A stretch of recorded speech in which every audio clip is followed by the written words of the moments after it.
Good morning, dear students, dear speakers, guests, ladies and gentlemen. I am the mentor of the Natolin Academy of Migration and have this rare privilege of opening our first conference on climate-induced migration. As we sit here today, negotiations at COP27 in Sharm el-Sheikh have not yet concluded and have been extended to try to reach an agreement, as you probably know. The bone of contention this time around at the COP is the issue of the so-called loss and damage. That is the damage caused to infrastructure and people by extreme weather events, the brunt of which bear countries in the global south. The injustice of loss and damage is double. Not only are the poor countries of the South incommensurately exposed to loss and damage, but they are also responsible for only a couple % of global emissions in the past century that caused global warming and these extreme weather events. For example, just 2 months ago, more than a third of Pakistan was submerged by melting glaciers and record monsoon rains, causing colossal damage to homes, roads, bridges, rail networks, livestock, and crops. More than 1,500 people died, over 1 million were rendered homeless. And this is not only limited to the global south. I am coming to you from Los Angeles, where at UCLA I study the impact of geoengineering on human rights. LA has been ravaged this summer by a drought, and literally water is rationed there in the city. You cannot, for example, water the lawns or your garden more often than once a week. So we are talking, and here we are talking about one of the most affluent places on this planet. So worsening conditions of living caused by climate change as a push factor of global migration are the topic of this conference. As the living conditions become harsher in the most affected by climate change parts of the world, people seek ways to move from places to places with better opportunities. First from the countryside to the city, then from one state to another, then from the south, perhaps to the north. Although, please bear in mind that the most migration is happening within the global south. It's south-south migration, not south-north migration. But that probably will change. If today 1% of the world is unlivably hot, that figure may grow to 19% in 2070, forcing more than 200 million people to migrate. As the phenomenon becomes a growing socio-political challenge for the European Union, which will most likely be a more and more popular destination point for climate-induced migration, our conference today asks how well prepared the Union is for the future. We will specifically focus on the nexus between migration and climate crisis in Africa, a neighboring migration origin continent where demographic pressure grows and living conditions deteriorate most rapidly. What are the right global and European policy tools at hand in this situation? Should we rather mitigate or should we adapt? How to prepare European societies for the challenges ahead and how to shape European policy towards Africa? We are delighted that the conference brings together top European and African policy experts to address these questions. And we are holding this conference in a hybrid manner. Several speakers were either participating in COP and therefore could not attend, or actually deliberately chose not to travel, but rather be with us remotely for environmental reasons. Such an attitude, I believe, deserves our highest respect. However, we, and I myself, we are most grateful for those of you who were able and willing to travel and be with us here today in person. And so we have, either in person or remotely, representatives of the International Organization of Migration, Frontex, top African and European universities, representatives of NGOs and youth organizations. And we are thrilled to have Gaia Vince with us, an award-winning science journalist and author of Nomad Century: How Climate Migration Will Reshape Our World. she will kick us off into the discussions throughout the day. The thesis in Gaia's book, or I should say one of the theses, is that climate-induced migration will happen inevitably and the world should be happy about it. A counterintuitive proposal, and certainly one to debate exactly what we need to energize us for the rest of the day. I wish all of us memorable discussions and declare this conference open. Gaia, the floor is yours.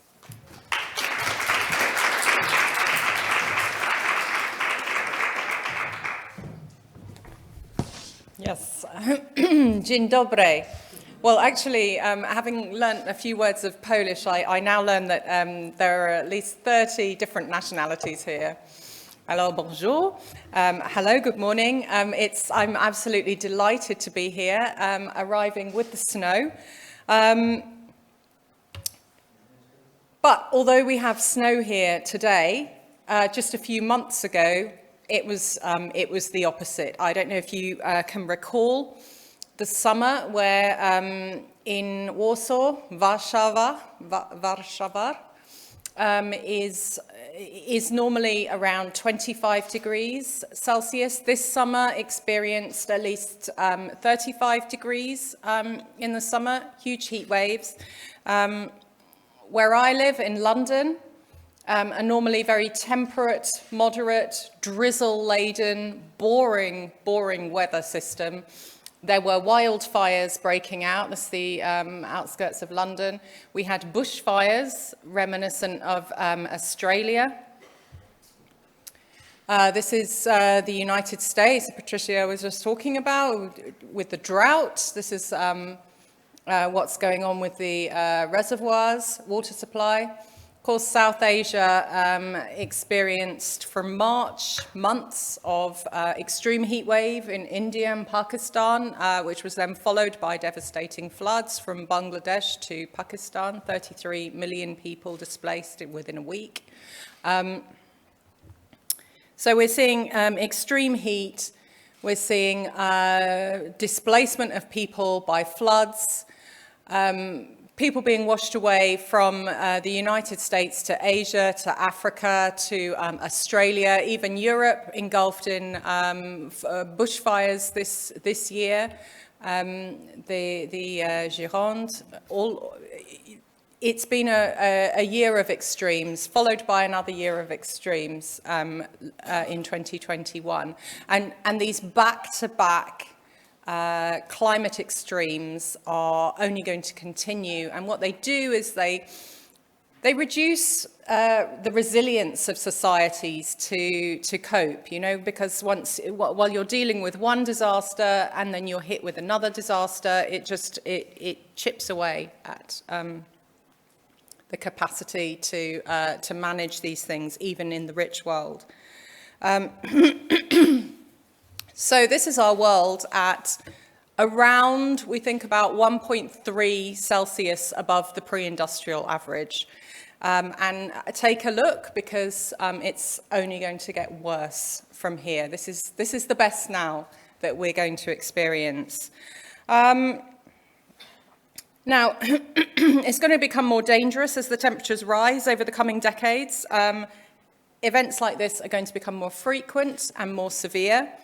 And large parts of the world, many of the most populated regions of especially Asia, of the tropics, of Asia, Africa, and the Americas, will become unlivable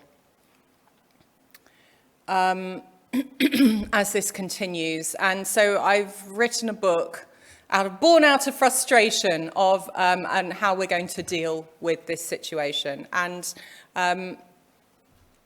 it's a book of solutions. It's a pragmatic book. It's basically saying we need to raise our heads and have a look at what we're facing. So at the moment, we are somewhere between these two pathways, the 4.5 pathway and the 6 pathway. And as you can see from, can I move? Would that be, is that all right for the virtual, yeah? I'm not sure. It's okay to move? Okay, so just the mic. Yeah, I'm just going to point. I'm going to point. Thank you. Yeah, so as you can see, these plumes here. Sorry, I don't have a pointer. So these plumes are plumes of probability. So this is the average of where we're headed at the moment, and it could be. This is the range that scientists reckon will fall behind. The good news is we're no longer following this pathway, okay? And this is extreme. This is completely unsurvivable. It's just ridiculous and very scary. But this is scary enough, okay? Somewhere between, you know, the probability of temperature by the end of decade is somewhere between 5 and, if we're lucky, just above 2. Degrees. And I don't want it to feed back. Yeah, hopefully it'll be all right. So we are facing a very, very scary world. And what it means is that large areas will be unlivable. Large areas of the tropics, coastlines, rivers, where some of our most biggest cities are, they will not be able to adapt to some of the extreme conditions that we're facing. People will have to move. And what I'm proposing as we face up to this, we look at it and we say, okay, how can we plan for this to manage this mass migration? So the problem is climate change, which is getting worse as our carbon emissions increase. And what that does is it traps a large amount of energy in the atmosphere, and that energy is what is driving these extreme weather, flooding, storms, ice melt, etc. So essentially, what I call the 4 horsemen of the Anthropocene are heat, flood, drought, and wildfire. And this is what makes a place unlivable for people. It destroys infrastructure. It's bad for wildlife and, of course, for agriculture. And it's going to get worse. So this is what our world will look like at 4 degrees by the end of the century, if we hit that. And these are sort of multiple climate impacts. And as you can see, the area of the planet that is most affected is that kind of equatorial band, but it spreads up pretty high, including into southern Europe. And these multiple impacts we're already experiencing them in parts of the world. Parts of the world are already pretty unlivable. You know, there are places, take Qatar, which is currently hosting the World Cup, you know, that for large parts of the year, you can't go outside. You certainly can't work outside after 10 a.m. And that's the reason that we've seen these large numbers of migrant deaths. They're working in unlivable conditions.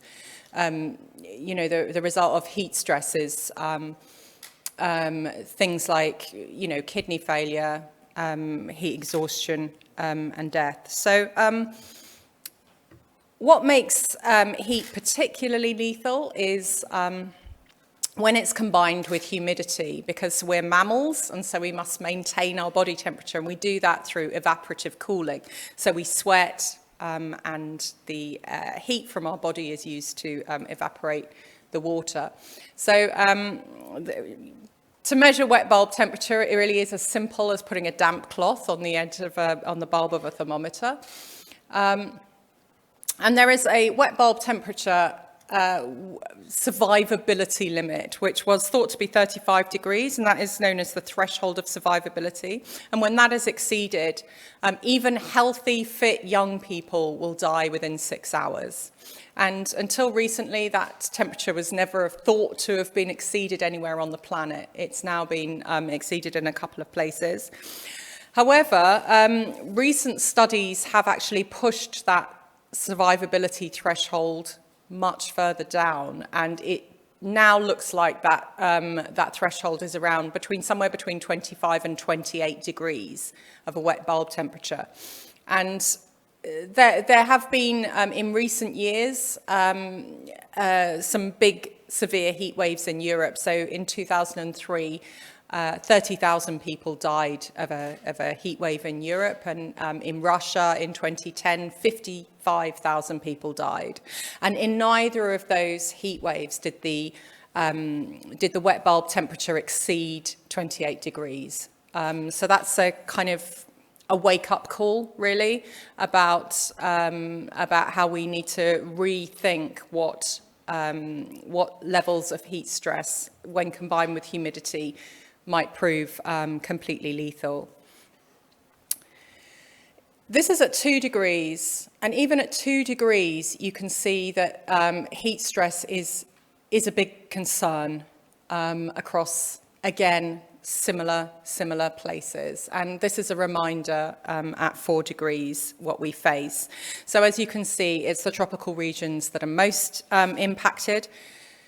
People will have to move from there. People are already moving. Migration is inevitable. Climate migration is inevitable. People are already moving. They're mainly moving internally within their country, although there is quite a lot now of cross-border movement, not all of which, a large part of which is sort of below the radar. If we look ahead to the decades to come, it seems rational, it seems obvious, if we take a look at our planet, that the places where people are living in a much hotter world are very dangerous, moving to higher latitudes. And if you look at the shape of our continents, where the land is at higher latitudes, it's mainly to the north. Those are the safer lands, and that is where people will need to move to. They will need help. And my proposal is that we facilitate this. Many of the people in those bands are already very poor and experiencing climate impacts and population displacements already. We are talking about billions of people impacted. Certainly tens of millions of people are already moving around and displaced. We're talking certainly hundreds of millions. Some predictions are by 2050, 1.5 billion, and a greater number beyond. You know, at the moment, we are not having a conversation about climate migration in any sort of practical sense. It was not on the agenda at COP27. We really need to discuss this. We really need to talk about this at the highest levels, because this does need planning for it. You know, it would be much better if we plan for it and it is not a response to crisis and disaster. So climate change is already very much underway. Most of the conversation to date has been about mitigation, about the need to reduce our carbon emissions so that we don't increase the temperature as much. And of course, we absolutely need to decarbonise, and a hell of a lot faster than we are doing so. There is now a conversation starting about adaptation. It's very slow. The funding for the poor world to adapt is inadequate, and we haven't even reached the 100 billion that was on the table. We need to move that on now to accept that large parts of the world will be facing extreme temperatures for which they cannot adapt. They need to move. Now, the idea that places cannot adapt, there is, of course, a tension there. The more we adapt, the fewer people will have to move. The more we mitigate, the fewer people will have to move. The more we reduce temperatures by other means, the fewer people will have to move. So you know, all of these things are interconnected. And when I say that people will not be able to adapt, like take Mumbai, which is home to 22 million people. Some 9 million live in slum housing like this. So they're sort of concrete boxes with metal roofs separated by these thin sort of airless alleyways. When we have And of course they're right. Mumbai is on the ocean, so it's already subjected to storms and storm surges with all the pollution that entails. So, you know, how would they adapt? Can we provide air conditioning units to all of these boxes? Of course not. That is not an option. At the moment, when air conditioning is used heavily in the city, it's immediate blackouts. In fact, even in the United States, when there is a heat wave, there are power outages, you know. Certainly in Mumbai, that we cannot adapt. Small numbers of people will be able to stay. I mean, look at Dubai. People live in essentially unlivable conditions there because they are living in air-conditioned shopping malls. You know, if you call that living, everything is imported there, from water to food, everything that is required. And that's okay for a very wealthy, small population.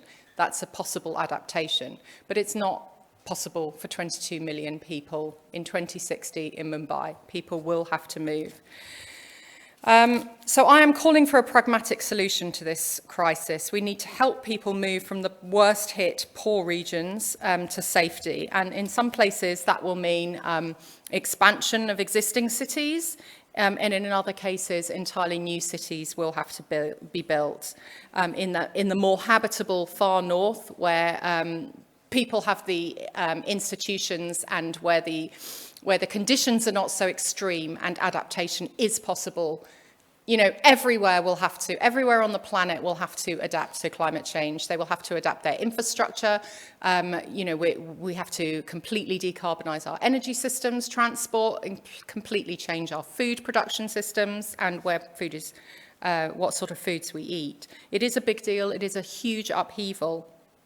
But we are facing a huge upheaval anyway, because climate change is everything change. We have now left the Holocene. We are living in a completely different world in the Anthropocene, and we have to adapt to that. Migration, well planned, makes great economic sense. The places that, for migrants, obviously, it is also the best route out of poverty, because people are moving from poor climate-hit regions to places where they have better opportunities, better wages, and it also helps the societies that are left behind through remittances. But migrants also really help rich countries that they move to. In fact, they are so important to these host economies that some economists reckon if you removed all borders, it would at least double global GDP. And if you bear in mind that many of the countries in the global north are also facing a huge demographic crisis, where people are not having enough babies to support an aging population, the way to remedy that is through immigration. In Japan, sales of adult diapers, adult nappies, outsell baby nappies already. So, you know, I am massively in favour of migration generally. I think it's socially and culturally really important to move around. Mobility it has been a hugely important contributor. In fact, it has made our societies. It has made humans. Every city is built on immigration. Cultural evolution occurs because of migration. And it occurs through these networks that we form. And I would like to see generally a lot more migration and a lot more flexibility for human mobility over borders. Migration is not a security issue. It is an economic issue fundamentally, and also a humanitarian issue. And we have been very regressive with our border policies. We've held back our economies and our societies and our cultures through these regressive border policies. And I would like to see them weakened. I would like to see them much, much more flexible. But You know, when people are forced to move from their homes because of an unlivable environment, because of the changes that we're creating to our planet, that is nothing short of a tragedy. And in some places, we're seeing the absolute loss of states, of languages, you know, from low-lying island states to entire cities. And that is a huge tragedy. It's a huge disruption. It's a huge upheaval. And you know, as a global society, we need to help people and facilitate that movement to make the best of this appalling situation that many people are in. There's no glossing over that. Managed mass migration is a way to do that. So I say that we need to move away from the limits of our invented political borders and focus on the true borders imposed by geography and climate. And these are the planetary landscape of habitability for our species, which is shifting and shrinking. People will need to move. I'm going to wrap this up. I don't want to see borders like this anymore. I think that's really regressive. When I look to the future, I have 2 young children, and when I look to the future of what we face, seriously and honestly what we face, and leaders are not being honest about that. We do face some really scary conditions with climate change.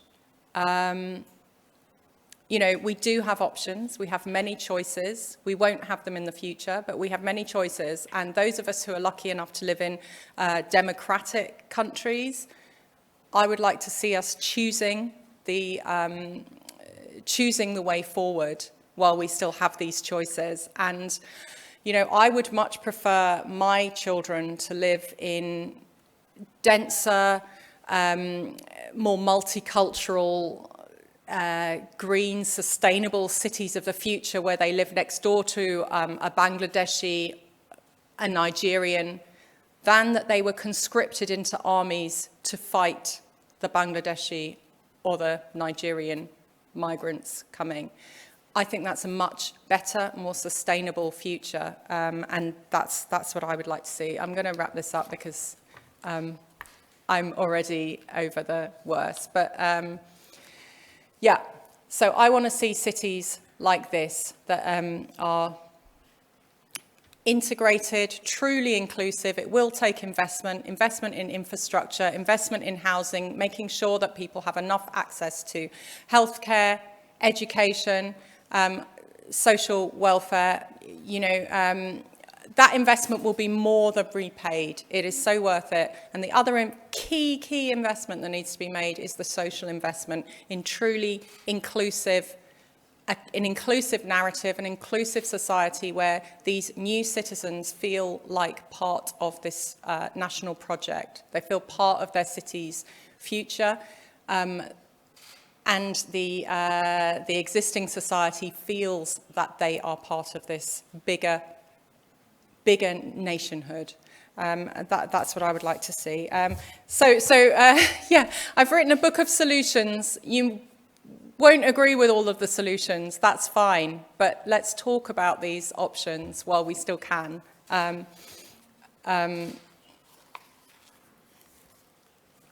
Yes.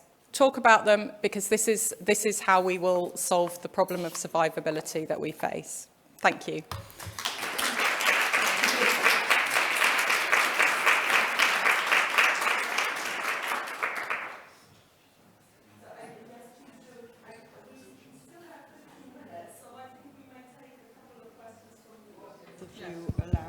All right, it is working. So perhaps the audience has questions to you. If not, then I need to ask you a question because I'm really curious about the solutions. Yes. But I'm just looking around. There was someone? Okay. Safi, go ahead. Maybe I'll give you my mic, or if there's one in the... Okay, it's coming. Thank you very much. I enjoyed the presentation. I can remember you talk about changing our behavior, our consumption patterns. And I'm very glad that you highlighted this, you pointed this out.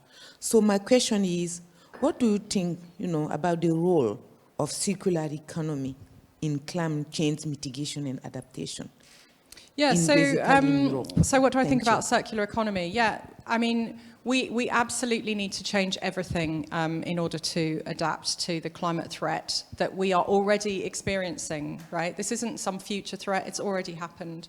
It's already happening and it will get worse. We need to change the way we manage our economies, and the circular systems are a huge part of that, not just economically and in production, but also in terms of our energy. So,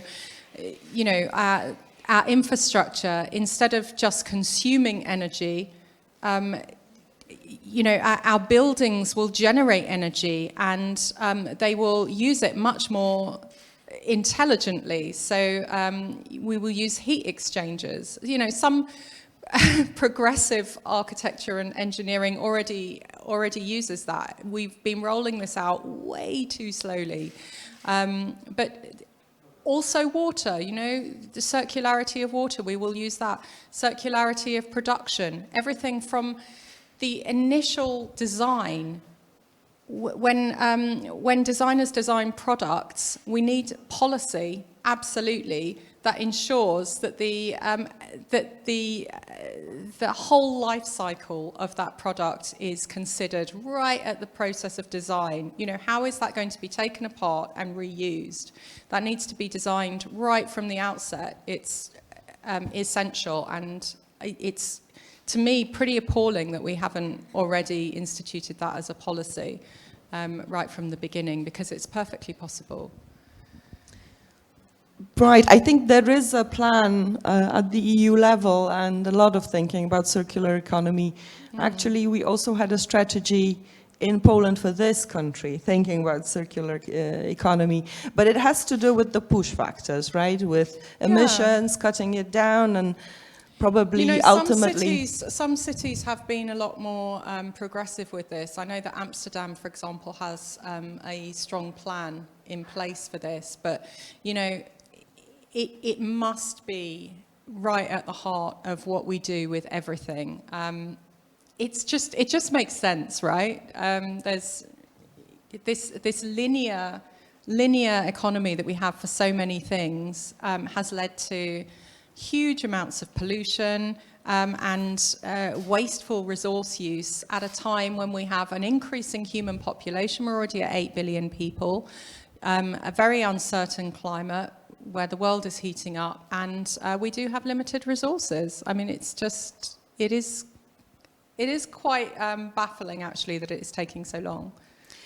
Yes, but at the same time, don't we have maybe too much of an expectation for the structure to change and tell us what to do, rather than also from the bottom up, as individuals, as clients, as people who make decisions every day?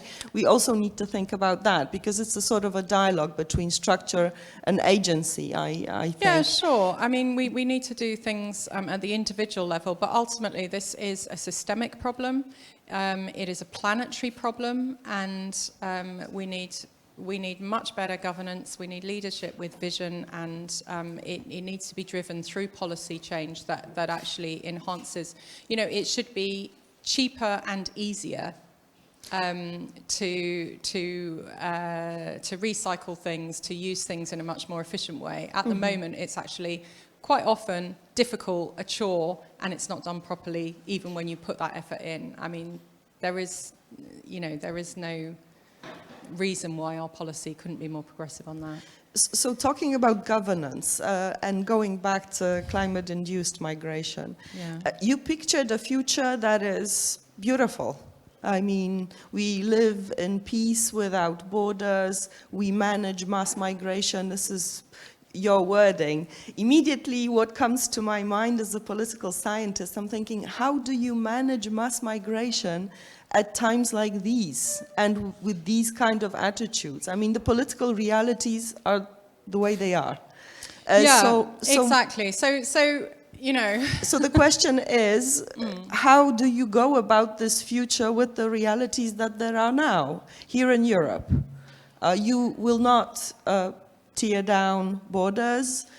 You might expect social upheavals with climate-induced migration. You cannot, because of the short political term of people in office, they will not think strategically for 10 or 20 years in the future.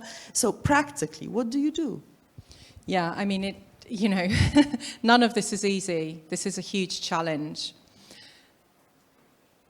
You know, when I set out with this book, it is very radical, and I'm not in any way by nature any sort of extremist. But I very much believe that the unprecedented threat that we face from climate disaster is such that these gradual incremental changes that we're sort of planning and carrying out are pointless. They're not going to do anything. We are heading for absolute disaster. The nature of the threat that we face requires a radical response. What I wanted to do was, you know, it's easy to think that everything is, it's overwhelming. This is an overwhelming problem. We are facing so many challenges, huge global challenges at the moment. It can feel overwhelming and that there's nothing that we can do and there's no way out. I wanted to say, yes, there is. Look, have a vision of something better. Have a vision of what is important to you or what is important to me in the world, which is basically having a livable future where we have enough water, food, and, you know, hope for the things that we need as humans, which is community, which is purpose, which is the possibility of work and a way to build a better future. Have that vision and then set out ways to achieve it. Because we can get very stuck in the silo of where we are now. You know, the planetary system has tipping points, which are sudden. We have a saying in England, the straw that broke the donkey's back. In other words, you keep putting straw on the donkey's back, and after a while, there's one piece of straw that breaks the donkey's back. It's a tipping point. If you take that straw off, the donkey's back is not fixed. You've changed the state from one stable state to another stable state. And the Earth system has tipping points to do with glacier loss, to do with the Atlantic Ocean currents that drive the jet stream, to do with the Amazon forest and whether it can still draw down carbon or whether it is now emitting carbon. There are certain tipping points, some of which we may already have exceeded, like coral reef die-off. We may already have exceeded that. By 1.5 degrees, which we are likely to cross within the next 6 years, certainly by the 2030s, we're in very, very high risk of crossing at least 4 other Earth system tipping points. That's a very dangerous world that we're entering, very dangerous. But we also have social tipping points. We have things that we do as a society that once we cross those, there isn't going back, really. We are already crossing, I would say, a tipping point to renewable energy generation. You know, the rollout, it's now cheaper in most parts of the world to build a brand new solar power station than it is to continue feeding an existing coal-powered fire station. That's incredible. And it's pretty much almost the same for wind. We are moving across a tipping point there, which I would never have believed. And yet, if we are to keep within our net zero commitments, we need to be moving 5 times faster. We're not doing that, okay? We are heading for those scary graphs that I'm sending. There are other tipping. If you look at the good thing about human social tipping points is they can happen relatively quickly. much quicker than the Earth system tipping points, and they can be very powerful. You know, from one day to the next, the European Union, this is something I would not have believed, by the way. The European Union decided to say that anyone from Ukraine can come and live in the bloc, work anywhere in the bloc, move around anywhere for 2 years. I don't know if it's been extended to 3 maybe, but this is something that undoubtedly saved thousands of people's lives. It's incredible. I wouldn't have believed, I would have thought that would have taken negotiations, it would have been rejected by certain countries, it wouldn't have pushed through, but it did. You know, that's the sort of thing that we can do, and it's so much better than many wars. What we're facing at the moment in Europe is a trickle of desperate people. That's going to change. We really are going to see more and more people. We need to think very differently. We need a paradigm shift in how we consider human mobility. We need to accept that it is inevitable. We need to accept that it's happening and it will increase. And we need to think about ways of managing this to the benefit of our societies. You know, and it will take different use of resources, of money, and it is a huge challenge. Of course it's a huge challenge. Everything's a huge challenge that we face at the moment, but I would say that this is something that is manageable. It's, you know, we're going to see an increase over decades. Let's do it now. Let's plan for it now, rather than you know, sudden emergencies with crises. Thank you, Gaia. You've inspired us, I believe, in a very hopeful way. And even if your solutions are probably hard to put in practice now, you somehow inject them into the public debate, and at least we get to think about that future and think about even those radical solutions, and we get to talk about them, which I think has value in itself. So thank you very much. Thanks. Thank you. We break now for 15 minutes and reconvene at 11:30. Thank you.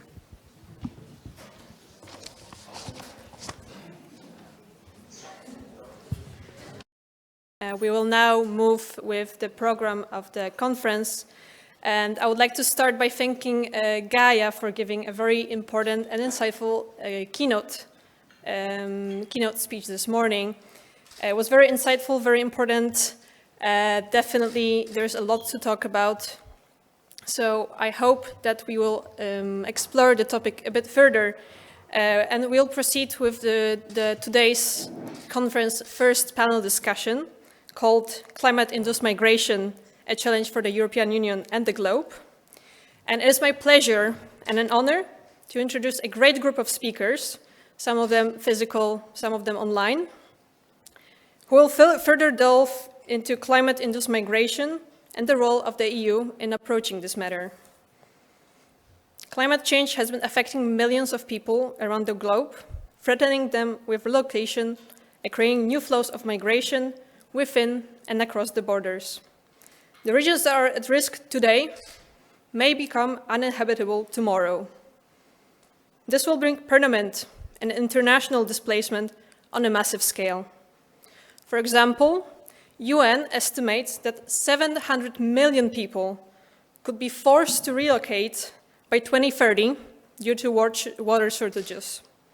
A World Bank report suggests that there could be 216 million internal climate migrants by 2050 if no action is taken now. To just put this into perspective, this number is greater than the population of Germany, France, and Italy combined. The European Union should have a leading role in improving knowledge about consequences for affected communities. It should also cooperate with various partners on building resilience. Success in tackling this matter doesn't just depend on analyzing current situations and adopting forward-looking strategies, but also on creating and implementing adequate political, academic, and social resources. In today's panel, we have gathered a diverse group of speakers to discuss the subject further. They will kick off the panel with short individual presentations, and after that, my colleague Lavinia will take over the moderation of the discussion, followed by the Q&A. So if you have any questions, either during the presentations or later during the discussion, please hold on to them until the end. We'll start with the presentation from Eftatios Minas, who is with us today, who works as strategic analyst for the risk analysis unit at Frontex. He'll present key insights relating to climate change and climate-induced migration, taken from the Research Strategic Risk Analysis report. This report provides foresight on threats and challenges for the European border management. He'll talk about emerging global challenges related to climate change, security, international cooperation, and of course, migration. We'll then move on to the presentation from Krystyna Daszkiewicz. Krystyna works as project officer in the Migration, Environment, Climate Change, and Risk Reduction Division of the International Organization for Migration. Under her current position, she is supporting engagement in global policy processes, as well as a project on implementing global policies on environmental migration and disaster displacement in West Africa. She'll try to explain how migration, even if predominantly seen as a negative impact, can be a positive strategy for the future. For the third presentation, we'll welcome Han Wiegel, who is a PhD researcher at the Sociology of Development Group and the Environmental Policy Group and the Sociology of Development and Change Group at Wageningen University in the Netherlands.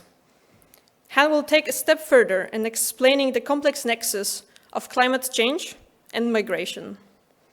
She'll also provide some considerations for the future, explaining how we can tackle climate-induced migration from various perspectives. Finally, Julia Guerin, who works as project officer for the Migration EU Expertise Initiative, will bring a closer look at the work of International Center for Migration Policy Development. She'll focus on the findings from West Africa and Latin America, bringing the concept of whole-of-society approach to climate-induced migration. So now, without further ado, I would like to invite Lavinia to the stage to start with the panel. And please give a warm round of applause to our speakers. Thank you very much.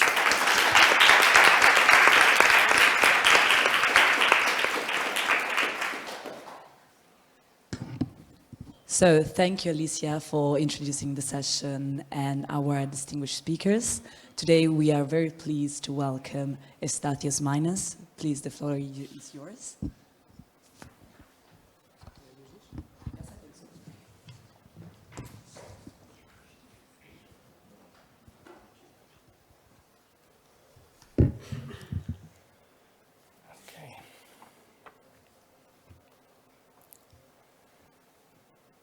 Good morning, everyone.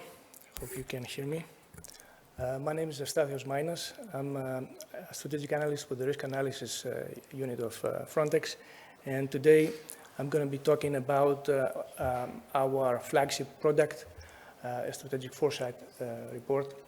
And I will focus particularly on the key findings on climate change and climate-induced migration. First of all, I would like to thank the organizers for extending this kind of invitation for us to present the results of our work. That, I would say, echoes what our keynote speaker mentioned at the beginning.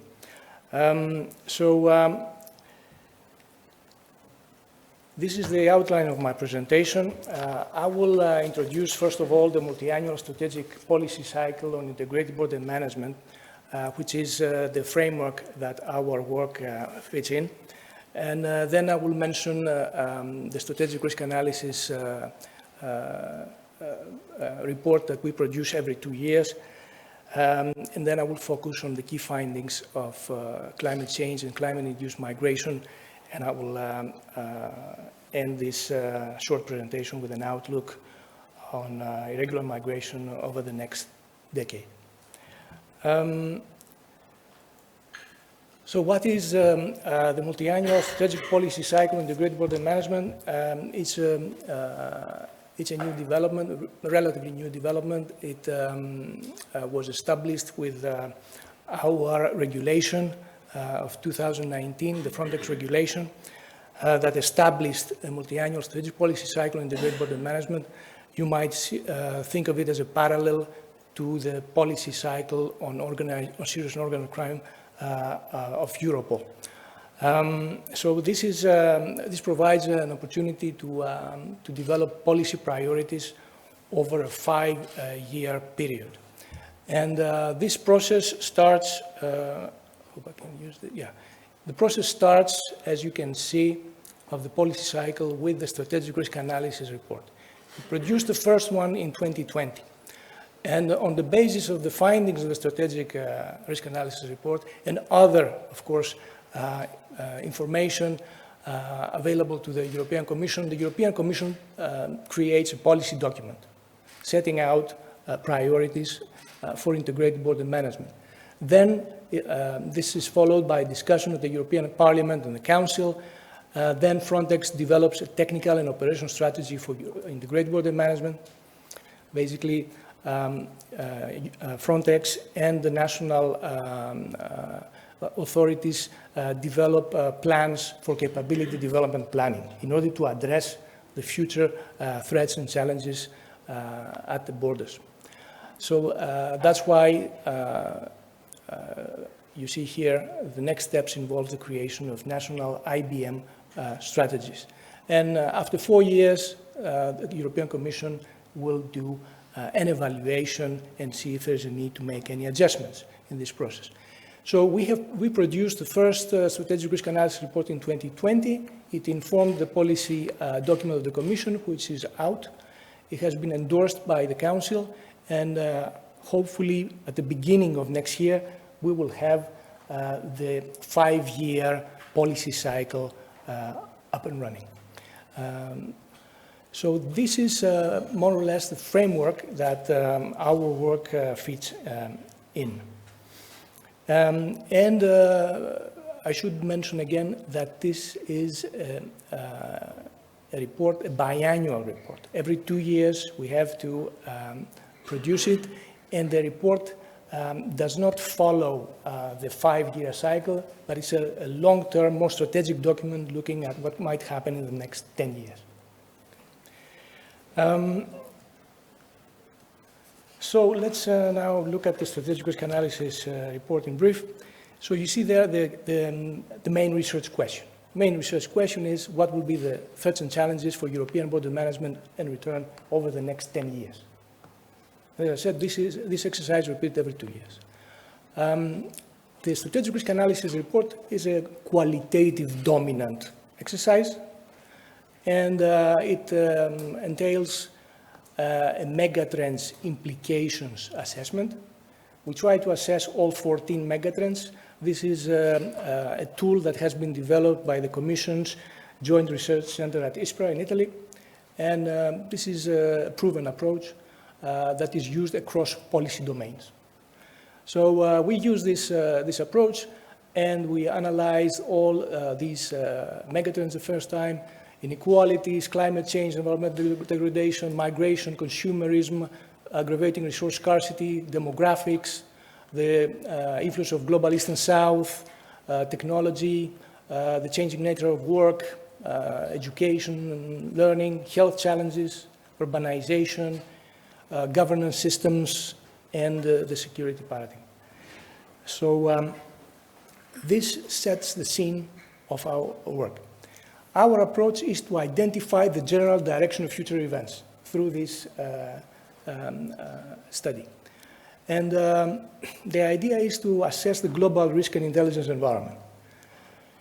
It's a daunting exercise, and as I mentioned to some colleagues of you during the break, I would say for the most part it goes beyond our expertise, our border management expertise. So, but it is important if one wants to assess the root causes of phenomena. It is important to inform the policymakers, the decision makers. It is important to inform the border guard and the coast guard at the borders. Yeah? Everybody should know. We don't want border guards and coast guards uninformed, dealing reactively with phenomena that affect all our lives. And we want also the policymakers to take note of what are the major challenges the world is facing. This is the idea. The first strategic risk analysis assessed all of them, and the approach can be summarized as CLO. It's an acronym. It means take a crude look at the whole. Even that will help you identify the general direction of future events. I can give you an example. When we started the work in 2019, in September 2019, we were told by the end of 2019, you should have the report ready. So we scrambled to get it done. And during this work, we analyzed all these megatrends, and we reviewed also literature on health and epidemics. And it was obvious from our reading of the literature that an epidemic and pandemic will happen sooner or later. And we included it in one of our scenarios. And that was November 2019. And we said that Europe might face the problem of pathogens, blah, blah, blah, coronaviruses, etc. Clearly stated. And when our management read it, said, oh, the risk analysis unit predicted it. No, we didn't predict. It's there. It was there. If you look at the literature on health and epidemics, it's there. 5, 10, 15 years ago, the academics, the scientists, the epidemiologists have identified clearly the problems. They identified clearly in literature 15 years ago that there's a coronavirus hotspot in Southeast Asia, China, and so on. So this is what I want to say. I want to mention clearly that even a crude look at the whole can identify a lot of problems. So that's why the megatrends implications assessment is so important. And then we, of course, are concerned with the thematic areas of interest to Frontex, meaning migration, cross-border crime, terrorism, hybrid threats. This analysis involves also the development of scenarios, general and specific scenarios, worst case, best case, in-between scenarios. And it's a collective process. We involve member states experts from all border guard and coast guard authorities to provide input, share their insights. So it's not a report that is produced by 1 or 2 persons. It is a very daunting exercise and time-consuming exercise. For the 2022 exercise, we focused on 6 megatrends, we prioritized. Even though, if you look at the megatrends landscape, all of them are important, all of them are interdependent. You can find links between any of them. So we focused on the security paradigm, which is very, very important these days, and I think it will be the defining feature of the next decade. The international governance systems, climate change, demographics, health challenges, of course, and inequalities. And as I said, the thematic areas of interest to Frontex, and we identified scenarios. Now, we don't have time to go through all these or even the 6 that megatrends that we selected for this iteration. So I will just focus on climate change. So let's start first with some of the causes and the figures. So what do we mean by climate change? It's all this. It is 19 threats, and in 8, they were grouped by Gosh and Orson recently in a very good systematic literature review in 8 categories. So this gives you a concrete idea about climate change and the spectrum of threats in this category.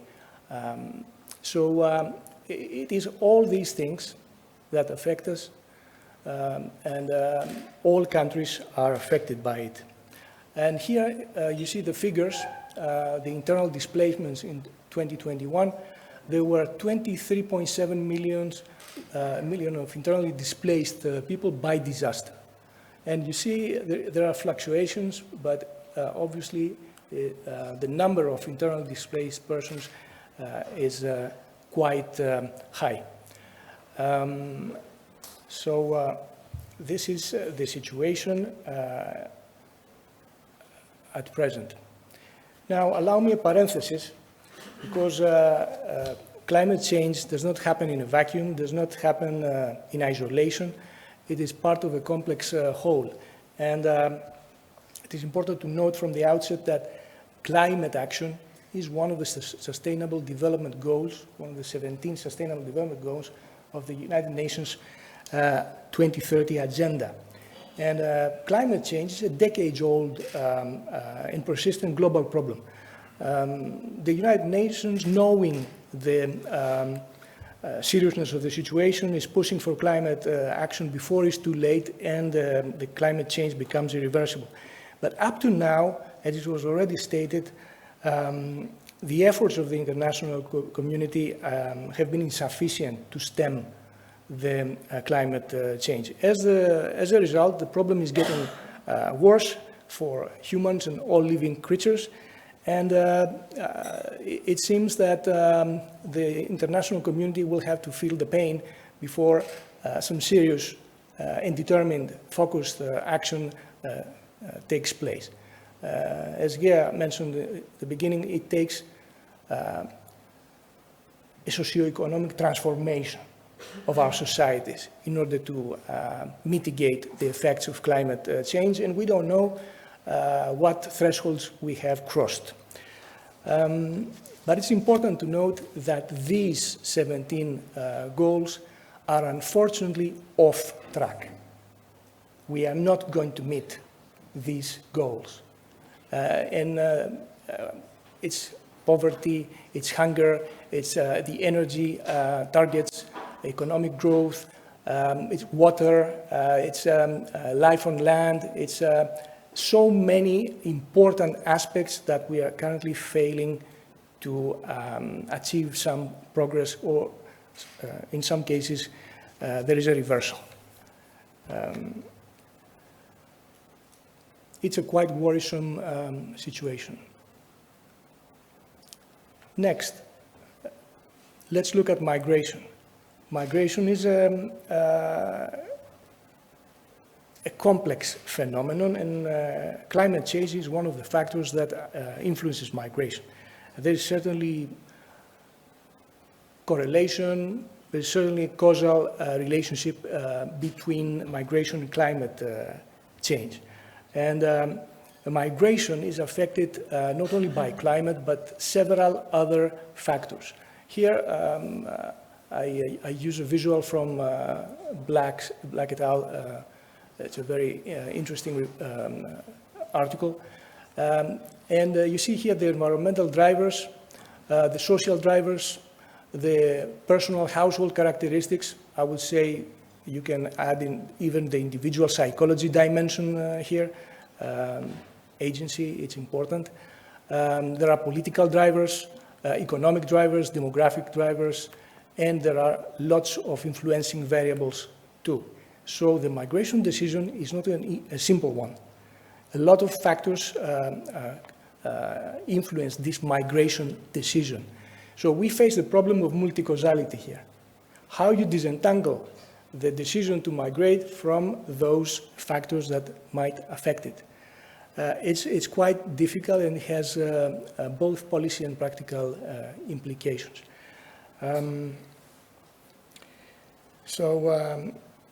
Climate change, therefore, and migration should be seen in a broader way, and we have to try to deal with the multi-causality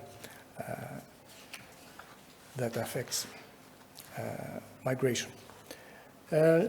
Next, climate change.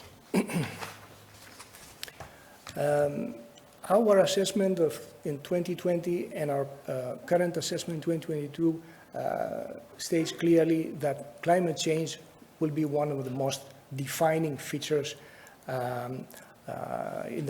the next decade and beyond, affecting all countries in varied degrees. And many countries will face major challenges. They face them already, especially a combination of challenges: climatic effects, dependency of fossil fuels, and the transition to renewable energy sources. Most importantly, the poorer and least developed countries and regions of the world, especially in the tropical, arid, and temperate zones, will experience the most adverse effects of climate change. Here you see a visual and scenarios that was presented by Stefan et al. In 2018.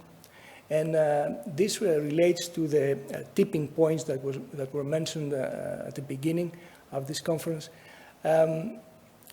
Even though we have a lot of knowledge the scientists have a lot of knowledge on the subject, and you see, for instance, the IPCC report detailing in thousands and thousands of pages the available evidence on climate change, we don't know exactly how the planetary mechanism works.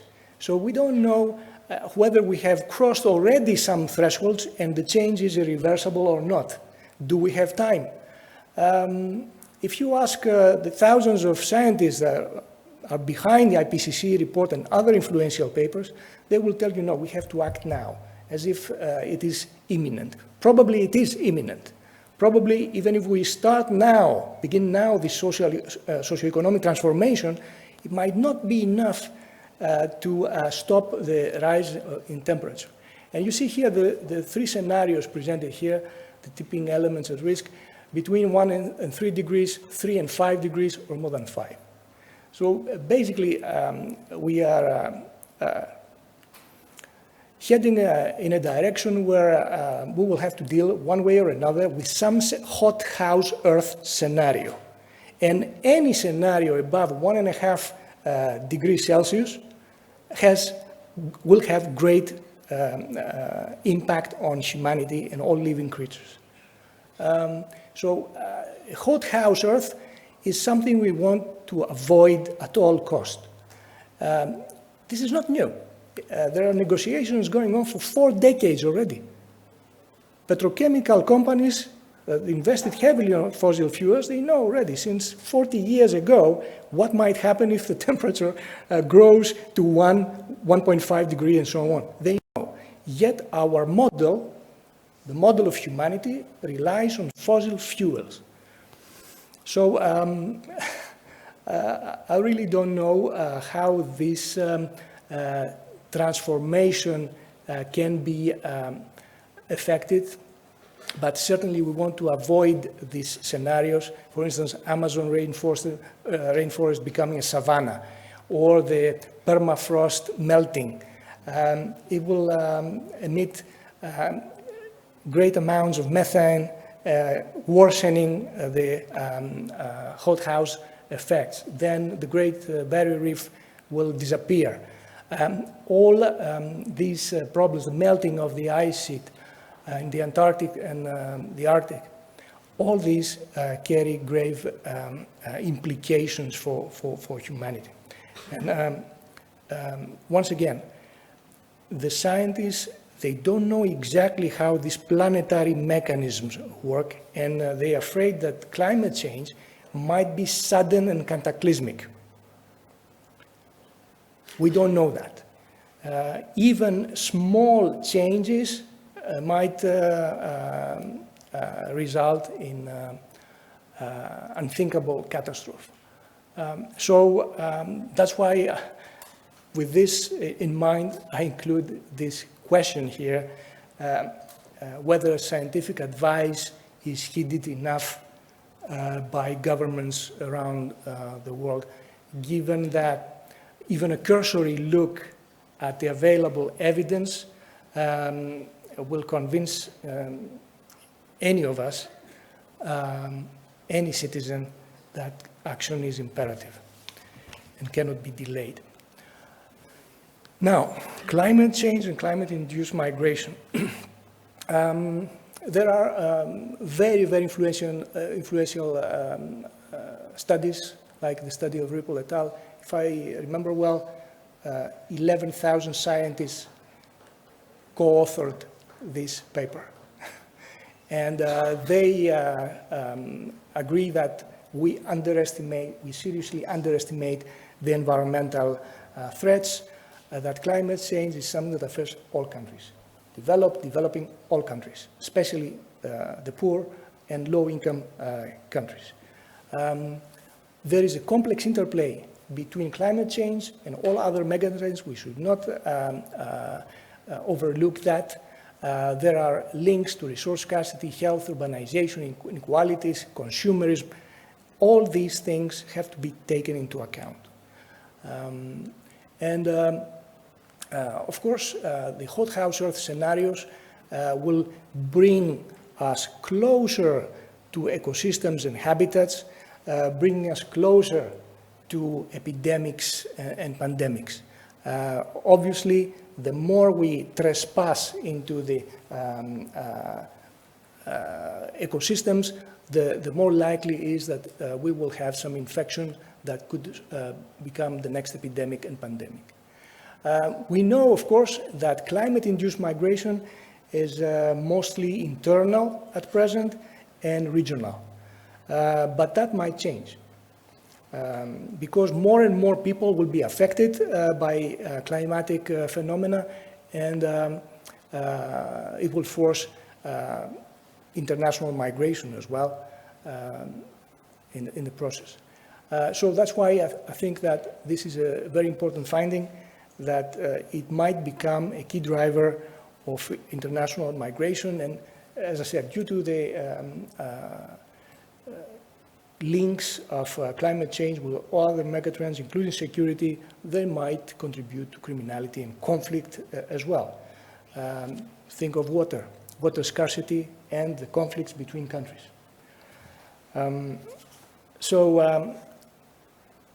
Lastly, I want to present an outlook on migration. Our assessment in the Strategic Risk Analysis 2020 and in the Strategic Risk Analysis 2022 is that Europe as an affluent destination will continue to be an attractive destination for migrants and refugees.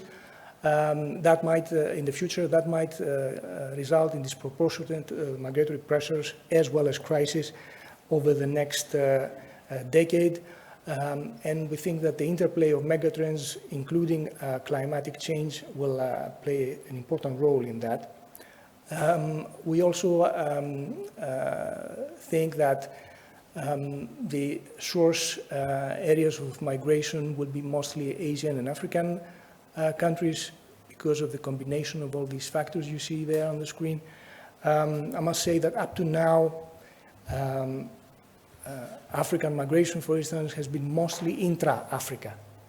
We haven't seen migratory flows from Africa,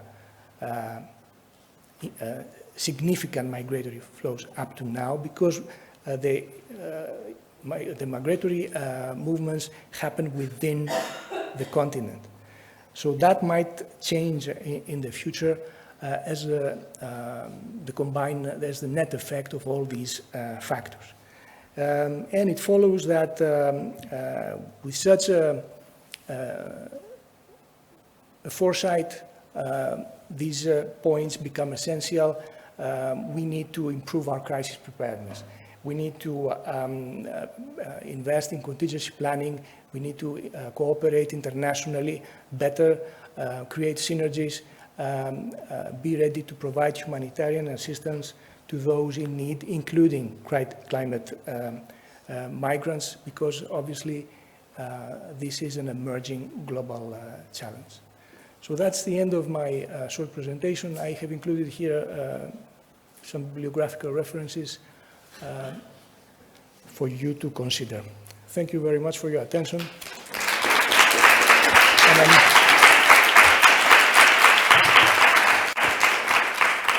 And I'm ready to answer any questions you might have.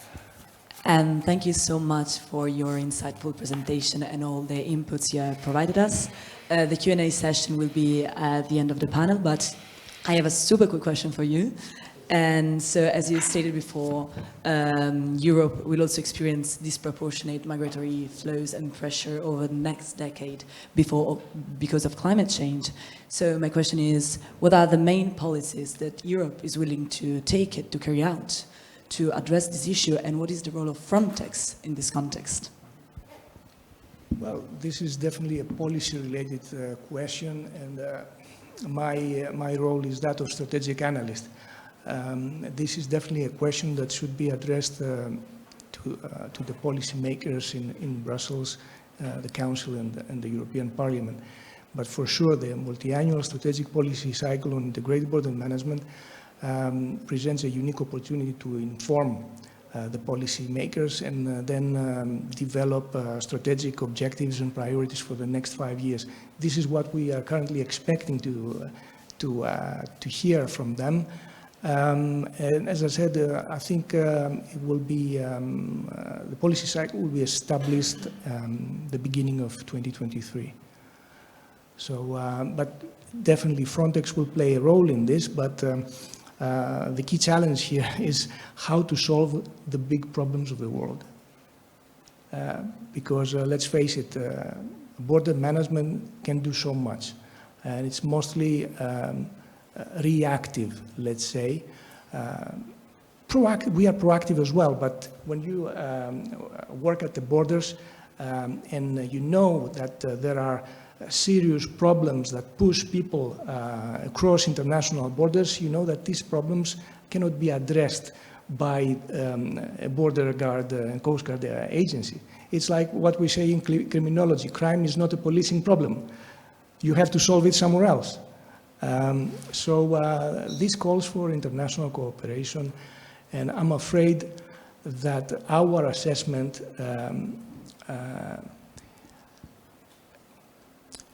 reaches a worrisome finding.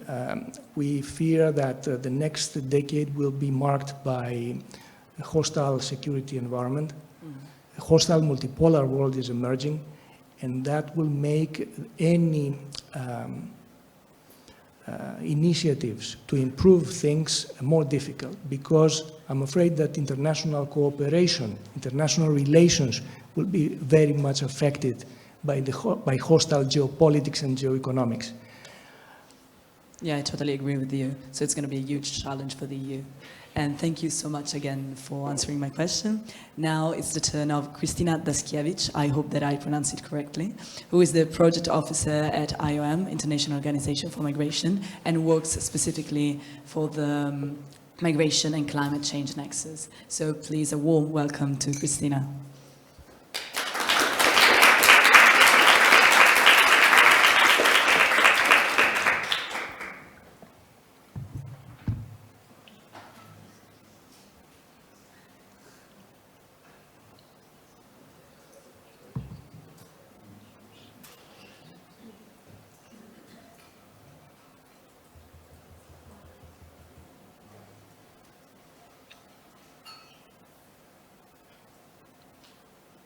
Is it working fine?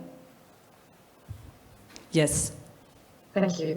No, thank you very much for this opportunity, and I would like also to share my apologies for not being able to be on site.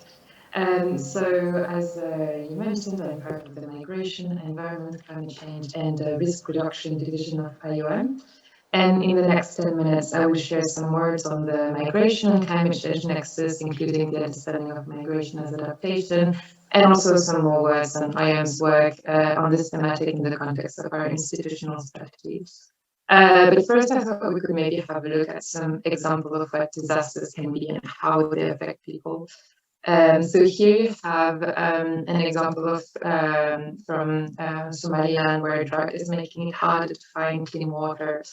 In 2020, there has been more than 1.3 million Somalis displaced. But we have given a lot of examples, I think, today on migration and climate change and in other places and continents, Africa and Asia, but it's also something that happens within Europe as well. And we had quite striking examples this year, but I think one that shocked a lot of people was also last year in July 2021, when in Germany thousands of people were displaced by intense rains and flooding, and we also saw some people dying in that context. All of these are disasters and they affect people. So how does climate change play into this? Well, firstly, it can exacerbate some hazards, so including sea level rise, glacial melting, and so on.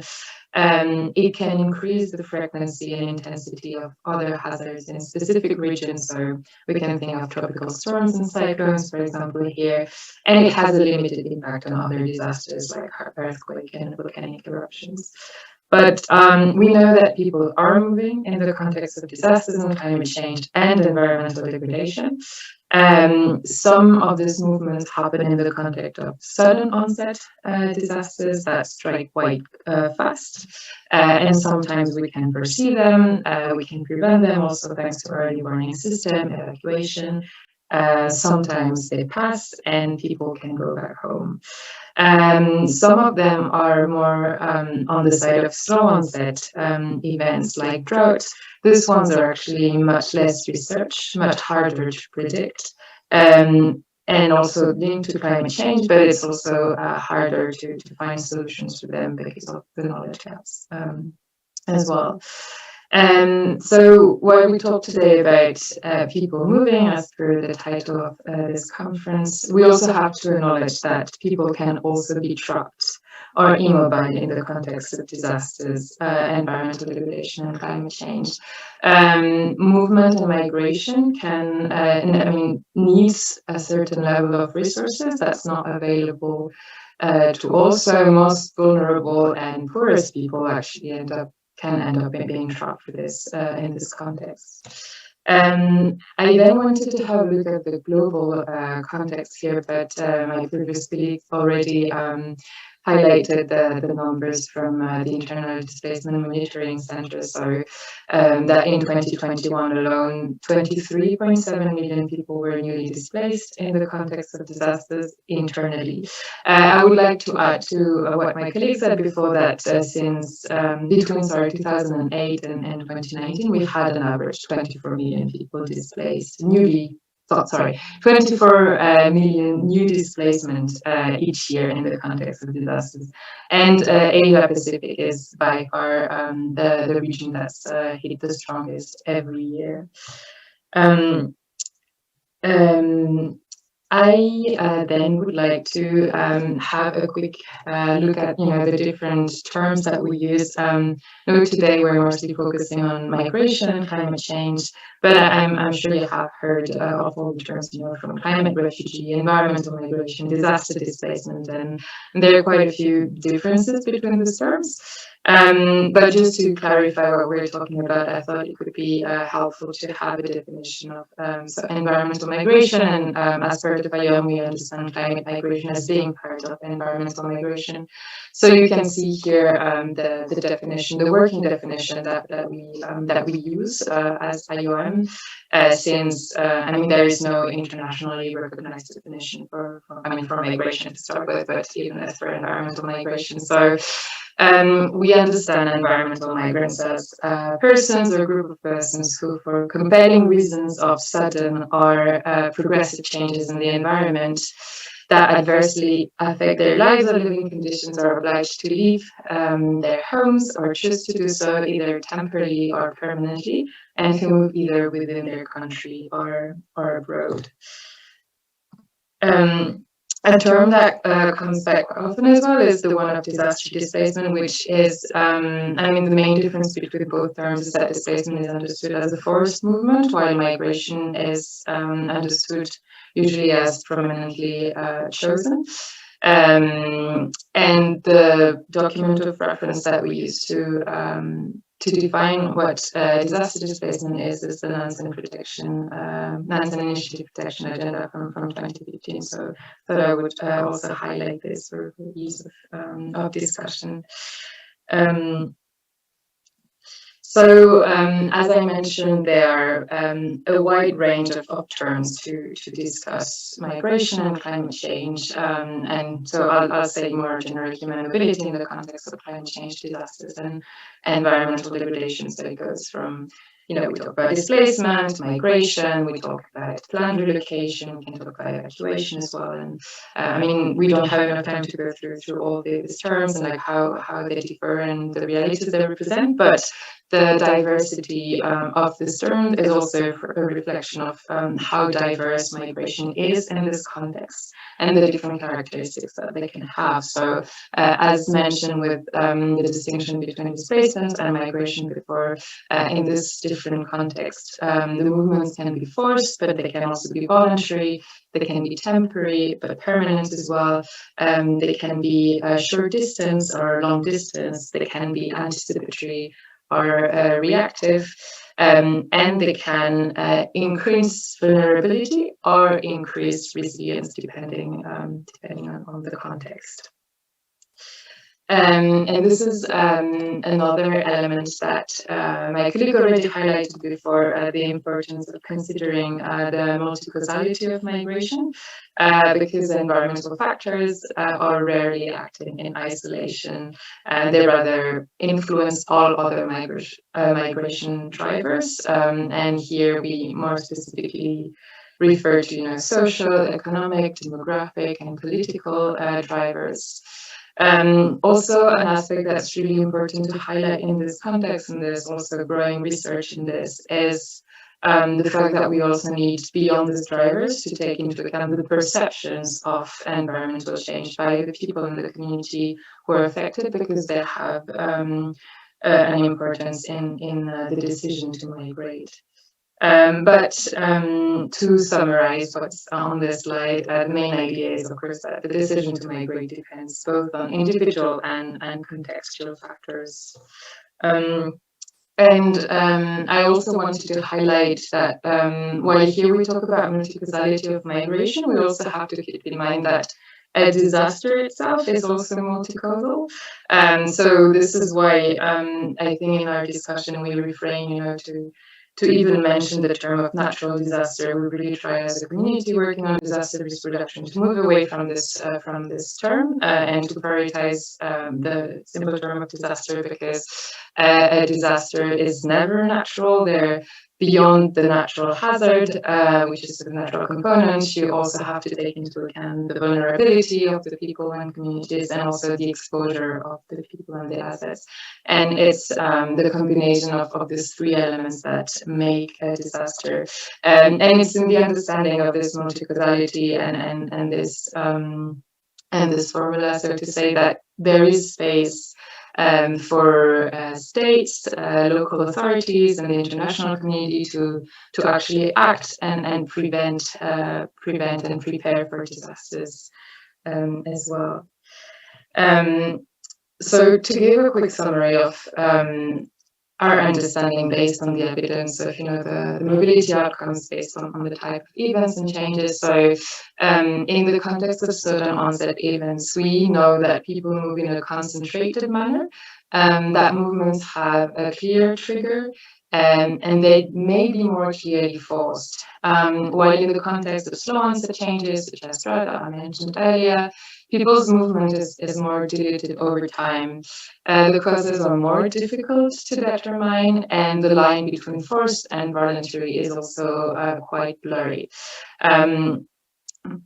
And the main features that we know so far, that have also been reminded by my colleague from Frontex who talked before me, is that these movements in the context of disasters and climate change are mostly short distance and internal, mostly towards known destinations, mostly temporary, although not only, and as already said, they're very diverse and dynamic as well. So these features actually are still present in the projections that we can read in the IPCC, but also in the World Bank Groundswell report. So really the idea that most movements are internal is something that is still being supported by evidence, even when it comes to future to projections. Now I would like to stop a bit more specifically on the understanding of migration as adaptation. So, as mentioned in your introduction, Lavinia, migration can be seen as a negative impact, as the worst case scenario or last resort, but it can also be a positive strategy for adaptation and livelihood diversification.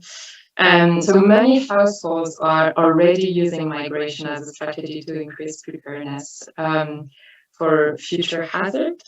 And the 2030 agenda already recognizes the positive contribution of migrants for inclusive growth and sustainable development.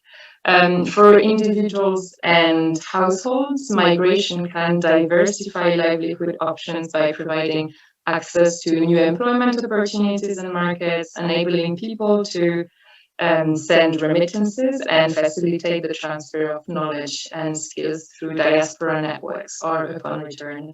At the societal level, these processes can increase resilience and be a powerful driver of sustainable development by providing resources to families and communities to cope with the impact of environmental challenges on their livelihoods. And as you were asking earlier, the importance of policies to Natolin from Frontex, I mean, policies and political factors in the context are really fundamental in determining, actually how migration can contribute to build resilience rather than to increase vulnerability. But in this context that I've just described now, I would like to share some words on IOM's work on this topic. So IOM has been engaging in research, policy, and advocacy efforts, including capacity building as well, and operational activities in the area of migration, environment, climate change, and disaster risk reduction since the 90s.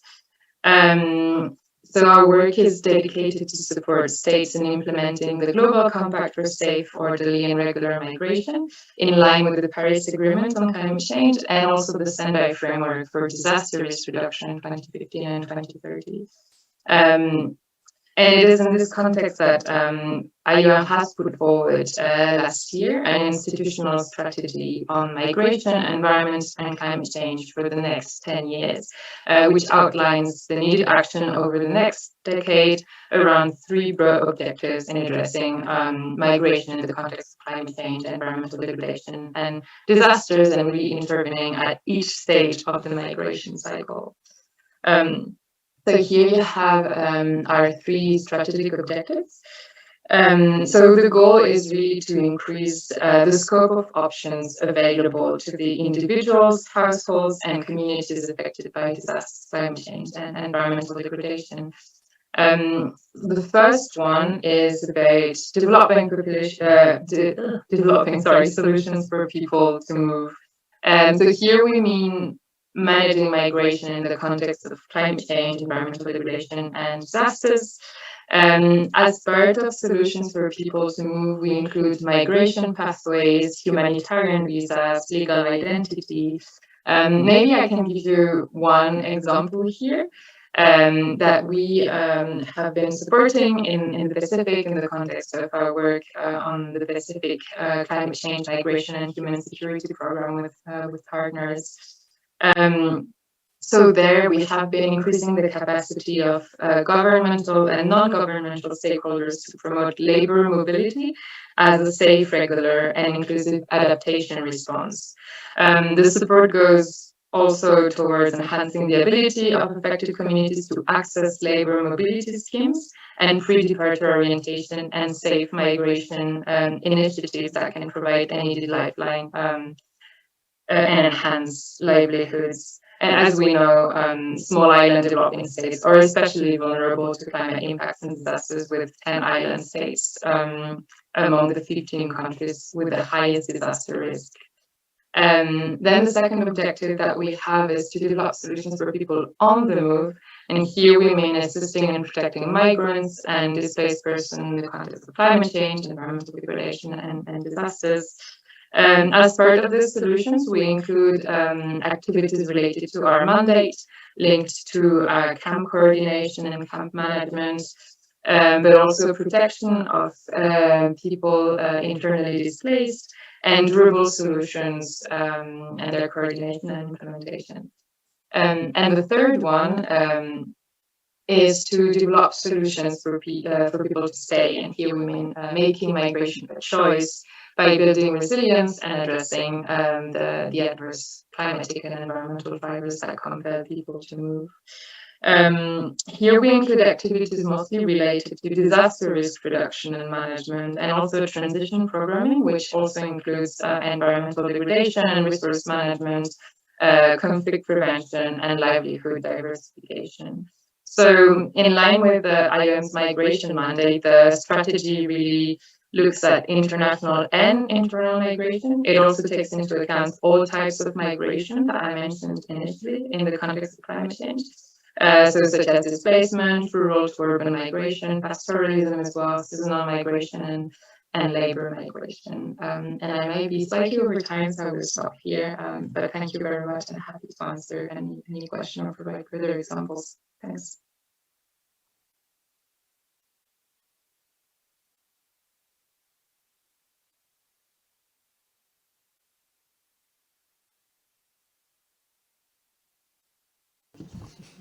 Perfect. Working? Yes. Thank you, Christina, for your incredible presentation. Unfortunately, due to time constraints, we don't have time for the question now, so we will go to our next panelist, who is Anne Wiegel, who is currently working for the Wageningen University and Research in the Netherlands. So please, the floor is yours. Hey, thank you very much. Let me just share my screen.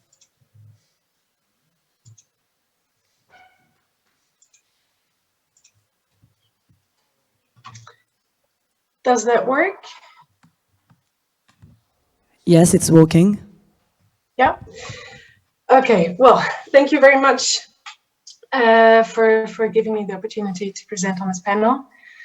I'm Hanne. I work at Wageningen University, and I'm about to finish my PhD on the relationship between climate change discourses, and migration. And my work is quite a critical take on that relationship, trying to bring in more nuance, more complexity, let's say. And so in this presentation, I'm going to talk about some examples from one of my own case studies in Chile, which I think has quite some interesting insights for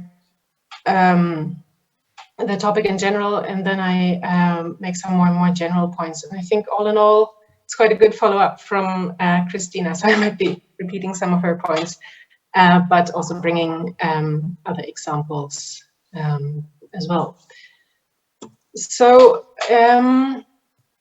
one of my case studies was of my PhD was in Monte Patria, which is an agricultural municipality roughly 300 kilometers north of the capital, Santiago. And as you can see here, I hope the bright green are the fields, and the brown-gray hills around it are show you how heavily affected the area is by drought. That is really a pressing issue in that area. And I chose this as a case study because in an IOM report, which had later been picked up a lot by the national news, Monte Patria has been labeled the origin of Chile's first climate migrants. So I thought, yeah, it would be interesting to go there. And yeah, when I started my research there, it was really quite fascinating because both drought and migration, labor mobilities are really omnipresent topics in that area. But this climate migration narrative really didn't resonate with the local population of those that I talked. They felt it didn't really represent well what they were experiencing on the ground. And in some cases, they were actually quite heavily opposed to this label on two grounds, both that the climate migration narrative makes it look like migration is something novel, something exceptional, something, just starting out due to climate change. Whereas the type of labor mobilities that were common in that area have actually a very long history. They go back, more than 100 years. People typically, especially young men, go to work in the mining sector in Chile's north. And they work there on a shift system of like 7 to 10 days, and then they come back where they have their homes in Monte Patria, and then they go in this kind of circular labor migration. So this has been something very normal for them for a long time. Many people grow up with the aspiration to engage in that labor migration, or it's been, it has this connotation of if you need a kind of a stable income outside of the agricultural sector, you can engage in that labor migration. So many people also did that for some time, and then they stopped and worked more in the agricultural sector. So it has been a present and normal part of their lives for a long time. And the other element of this climate migration narrative, the climate or climate change here, for people, the drought obviously is the drought that is has been found to be can be ascribed to large parts to climate change. But the actual problem that many people saw there was not the drought itself, but rather the distribution of the available resources, so of the water that was left. They felt that was very unfairly distributed, and that gave all the advantages to big agricultural companies that produce fruit for export. And they could do so at largely unchanged levels, while small-scale or medium-scale farmers already had to stop farming or had much reduced income from farming, because they simply didn't have the means to buy more water rights or to adapt to more drought-proof irrigation measures. So for the local people there, the actual problem was more of one of the political economy of this agricultural area, rather than climate change itself. And this example shows that under this climate change, climate migration label, there's actually much more complexity that is based on relations of power relations, economic relations, political relations, that have a very long history in the place. So yeah, it's actually much more complex than the climate migration narrative leads you to assume.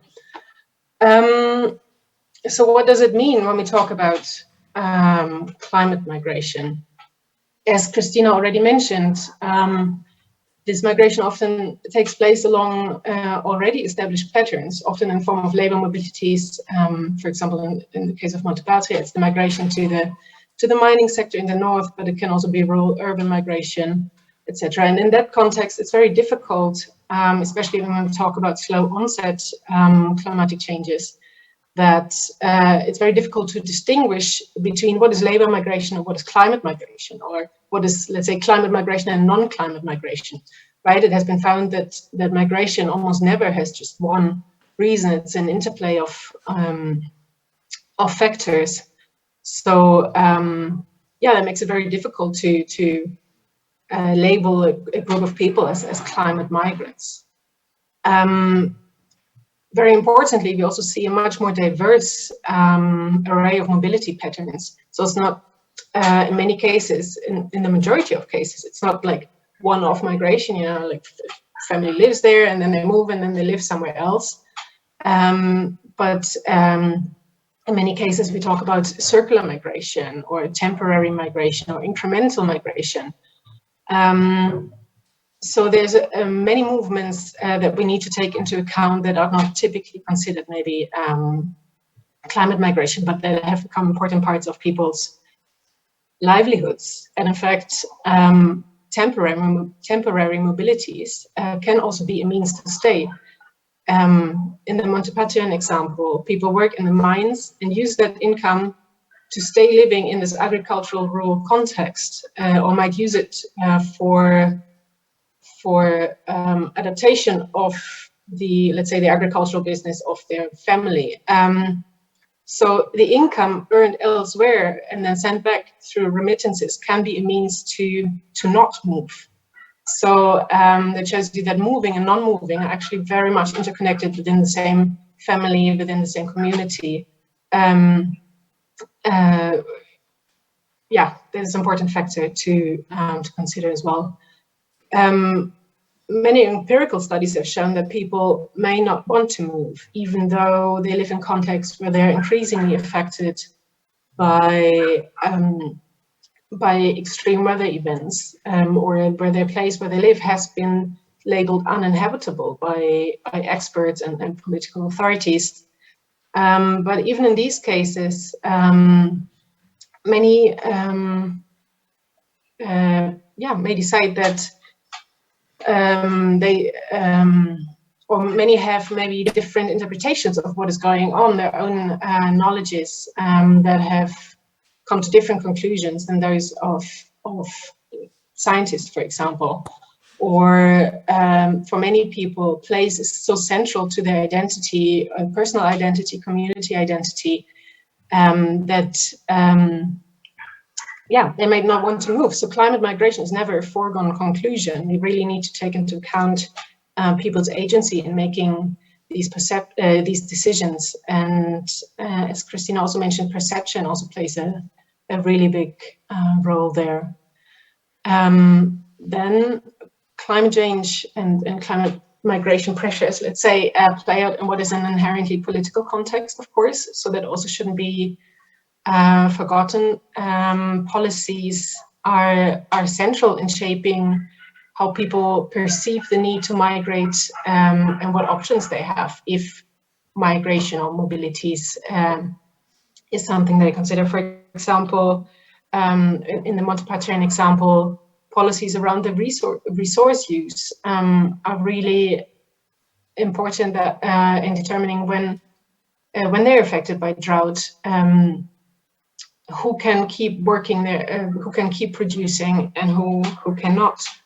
Also, of course, it's very central to how easy it is to move and to work elsewhere, maybe for a time, and then to come back if it's something that is encouraged by labor migration programs, for example, or if for them the next biggest city where they could work is across an international border.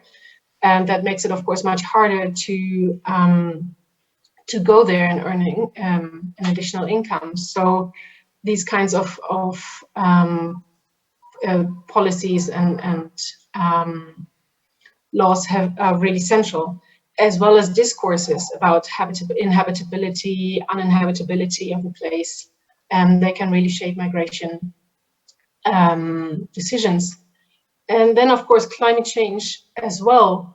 Climate change doesn't impact everybody the same way. In the example that I showed, drought is not experienced by everybody at the same time, right? So it's far from a kind of a natural impact that affects everybody the same.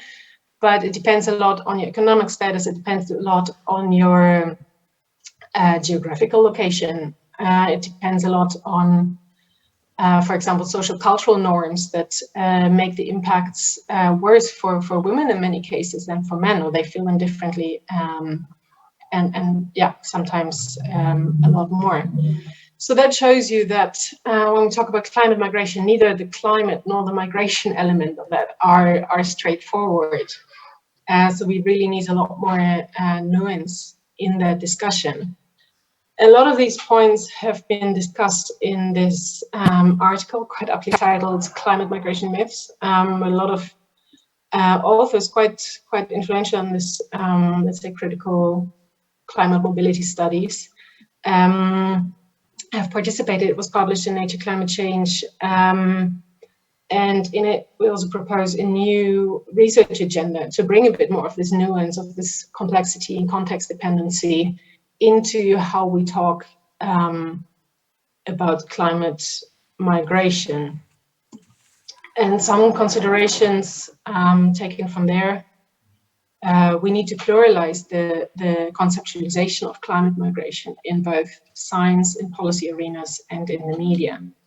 It's important to recognize the multitude of mobilities as well as non-migration and how they are connected within the same family, within the community. So talking about much more diverse range of movements and non-movements than we do up to now. Policy making based on community should be based on community needs rather than the image of climate migrants. I mean, it should be quite obvious, but for example, in the case of Monte Patria, then policies about resource distribution, changing those, might be much more relevant to the case than policies around migration, for example. And what is probably the most difficult to achieve, but really, really important, is to emphasize the urgency, to emphasize the need for action, to create awareness, but without falling into scaremongering, without falling into dramatizing the situation to the extent that it leads to fear of migrants, that it leads to securitization of the issue, because that really doesn't help those that are most affected.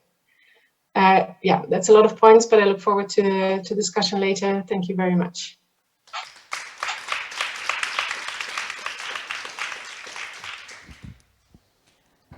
Thank you so much for your presentation. Your speech brought new insight from Korean research, and this is highly appreciated. Now, last but not least, Julia Gerin, I hope that I pronounced it correctly, and who is the project officer for MEIEUX+. So please take the floor. Thank you very much, and thanks to all for allowing me to join online. Very much appreciated. I'll now share my screen.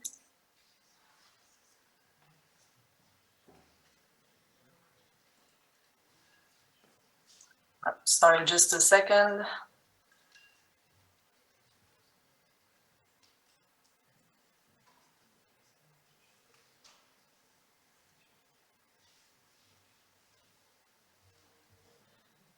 Is everything working on your end? Yes, it's working. All right, perfect. Thanks a lot. So good morning, everyone. I'm Julia Guérin. I'm a project officer at ICMPD, and I work for a global facility called MIEU, Migration EU Expertise. We develop projects in the area of migration in all regions of the world. And I've been involved quite a lot on environmental migration, also within my organization's working group on the topic. So I'll present a bit the work that we do and some conclusions from the recent projects that have been developed. So here's the outline of my presentation. I'll try to be short so we have time for Q&A afterwards. So ICMPD is an international organization based in Vienna. We have 19 member states, still counting, and we're active in over 90 countries worldwide with local offices as well in the different regions we work in. We have a regional approach to our work in migration and following really three pillars of policy and research, but also migration dialogues and capacity building. We have been working on the topic of environmental migration in these three main pillars. So I'll present briefly the work that we have done. On policy and research, we have started working in the early 2010 in environmental migration for the European institutions, but also for our member states as requests and our partners in the different parts of the world. And we are continuing to work on policy and research and really link try to better understand the link between migration and climate change. So here you have a list of a few publications that we have done. Happy to share links with you afterwards as well. In terms of dialogue, so as I said, we have a regional approach to our work at ICMPD, which means that for migration and climate change, we have adopted this regional approach as well within the high-level dialogues that we support organizing with the European Union, which means that we have worked on the topic within the Rabat process, which is West African countries, but also the Budapest process, so Silk routes, and the Khartoum process, so with countries of the Horn of Africa. Also on capacity building or capacity development or just project implementation, so more like on-ground work, my program, so Migration EU Expertise, has been active since 2009, and we are based on requests or demands driven by our partner institutions, and we have seen that environmental migration is definitely a topic that has grown in interest in all parts of the world since I would say 2015, in terms of really working on the topic at national level and sub-regional level. So the first project we implemented was a sub-regional project with Benin, Togo, and Guinea-Bissau.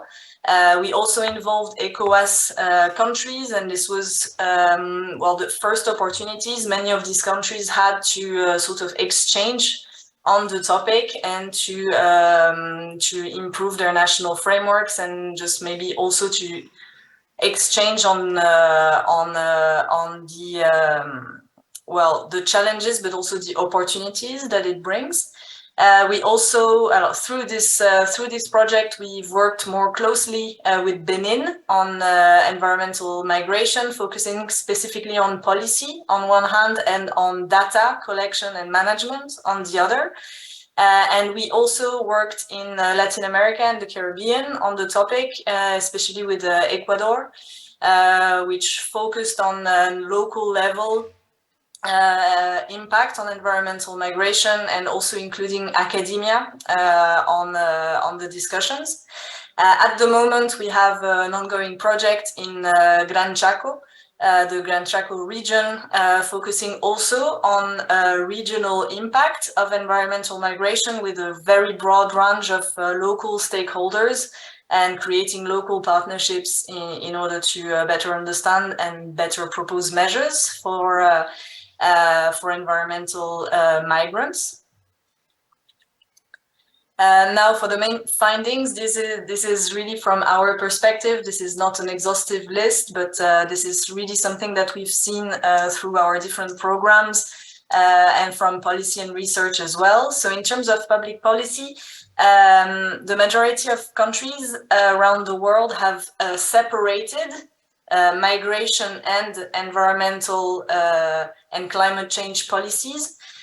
We believe it's really important to connect both and to have frameworks that allow to manage migration induced by climate change in order to, well, protect the populations first, but also have be able to potentially advance the and not be on a reactive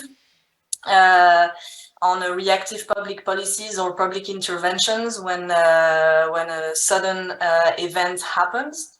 It's interesting to look at good practices, and I think it's really important to mention Bangladesh, which is one of the main good practices in the topic.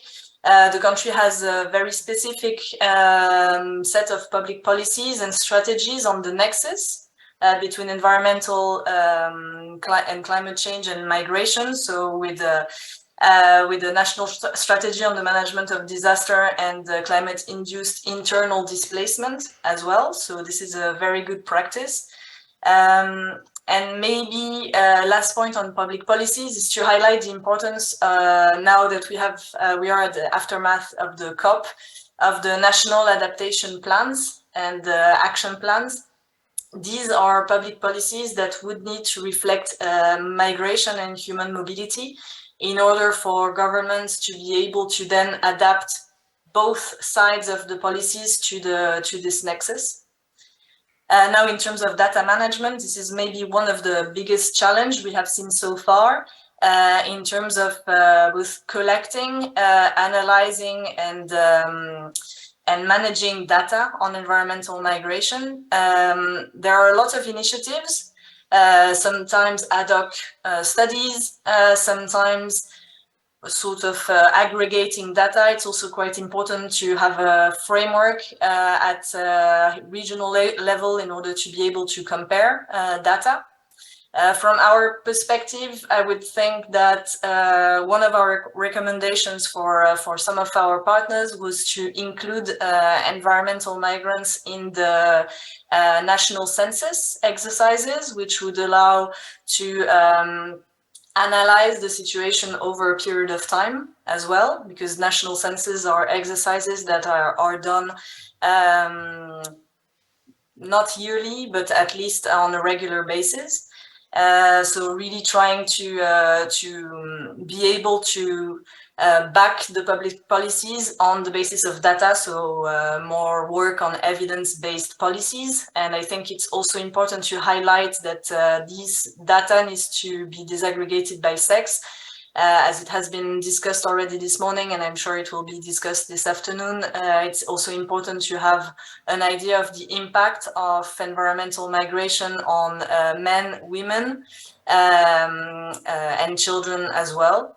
Maybe then on capacity development, it's really important to be able to take stock on the existing capacities. Sometimes we think that we need to enhance the capacities of local actors without taking into account local knowledge and indigenous know-how.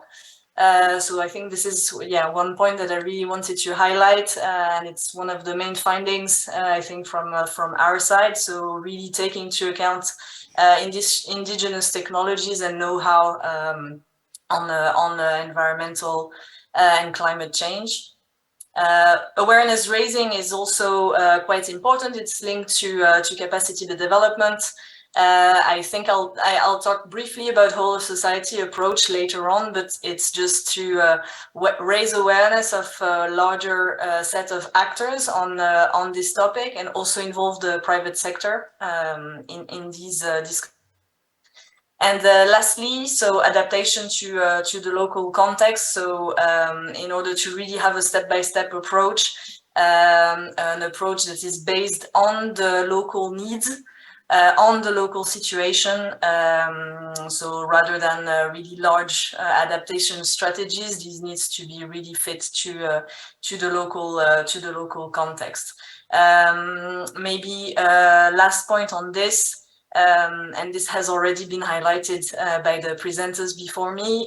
This migration induced by climate change can also be seen as an opportunity. It doesn't need to be seen as a rather negative narrative.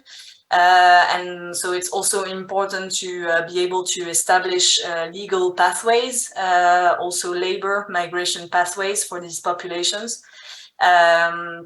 And further work on temporary programs or residence permits in order to allow safe movements of populations. Now, briefly reflecting on our work in West Africa, I think I'll leave my the panelists this afternoon to take care of this topic. So you're in good hands this afternoon for the West African region. Maybe a few words on Latin America.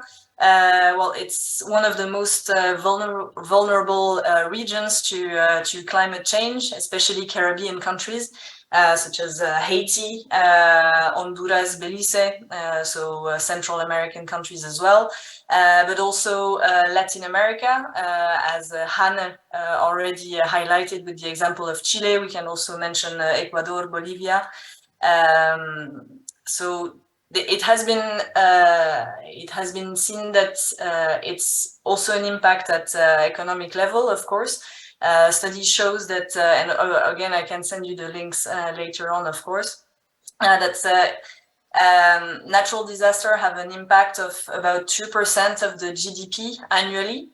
So it's quite important as well, again, to work on preventive measures and not only on reactive measures. There is, like in other regions of the world, there is a rural to urban mobility, which is seen as an adaptation to climate change. A lot of the mobility linked to climate change in South America is within the borders of one country, but a lot and still growing is also cross-border in nature. So I can cite a few examples. So for example, Nicaraguans who migrated to Costa Rica after Hurricane Mitch already in 1998. So again, highlighting this is not a new topic, unfortunately. Or Haitians moving to Brazil in 2010 after the earthquake, and they have been received by humanitarian visas. Which allows me to go to another point related to this, is the adaptation of migration policies in the region in order to allow for an easier border crossing experience and residence permits for environmental migrants. Within, and I'm sure you will see this afternoon, within ECOWAS, freedom of movement, within Mercosur, freedom of movement. These are frameworks that could be used for environmental migrants. Some countries even went further and introduced really and facilitation of entry and residence of people displaced by climate change in other countries in their migration policy framework. So it includes, for example, El Salvador, which did that, and even Bolivia, which even went further and included a definition of climate migrants, which is quite interesting to see.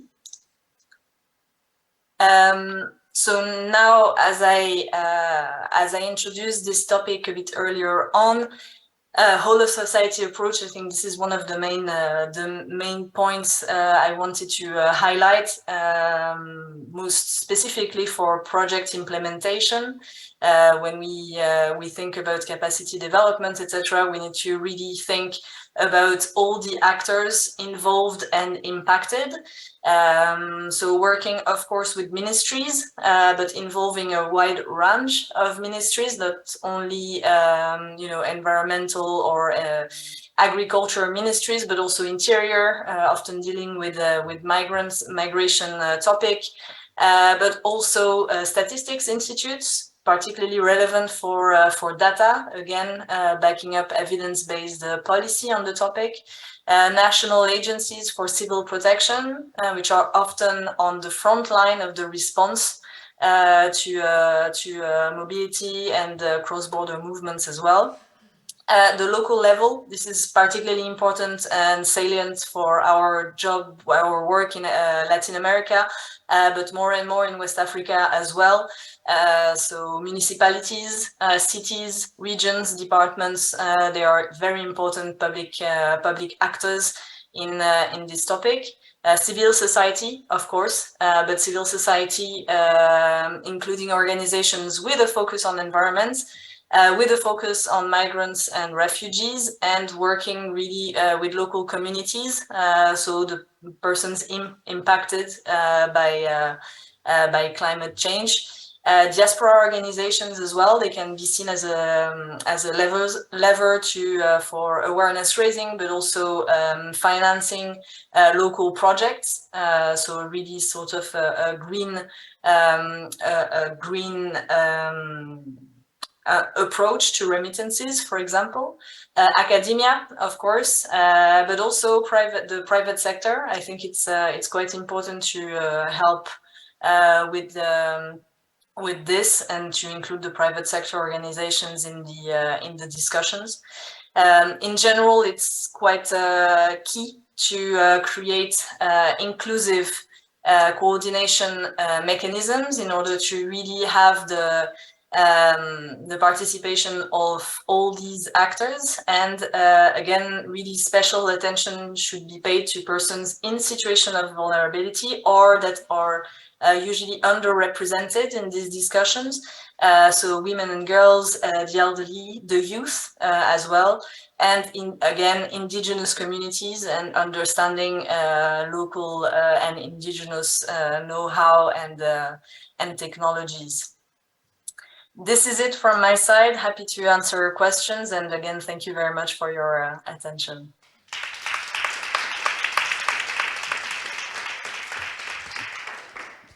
Thank you, Julia, and it was a pleasure to listen to your presentation. Now we will open the floor and we will start the Q&A session.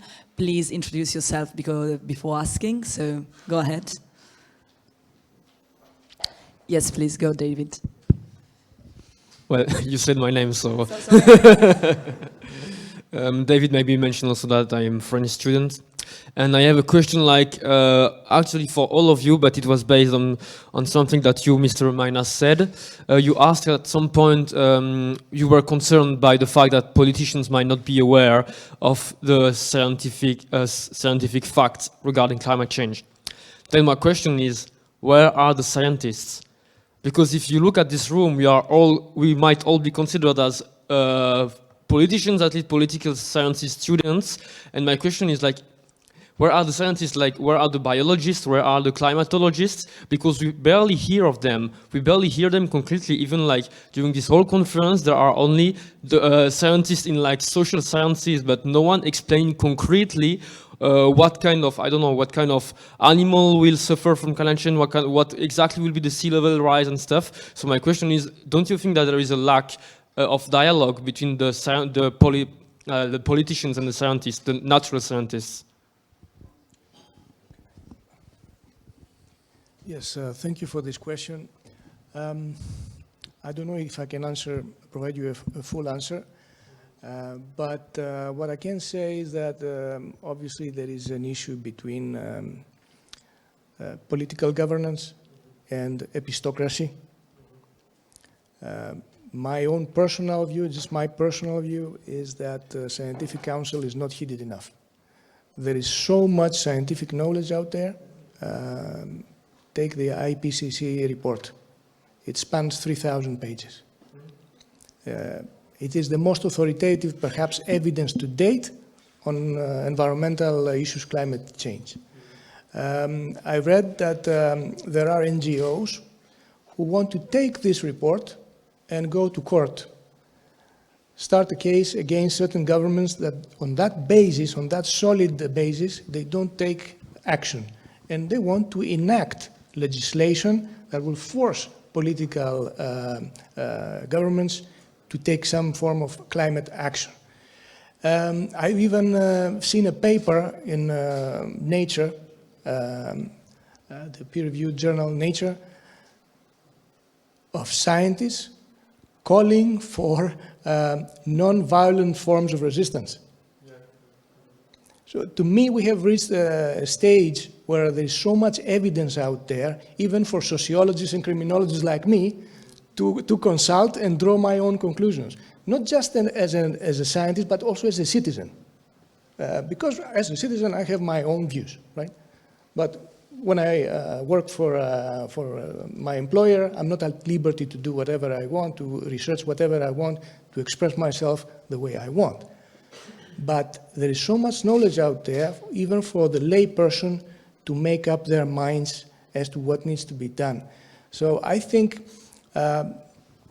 if we had here some biologists, some epidemiologists, some climate experts, they could shed more light, provide even more concrete information, more scientific information for us to make up our minds. But what I have seen already from my review, that in these 2.5 years maybe covers hundreds of pages, more than hundreds of biographical sources, maybe more than 600, 700 sources I have reviewed in these 2.5 years.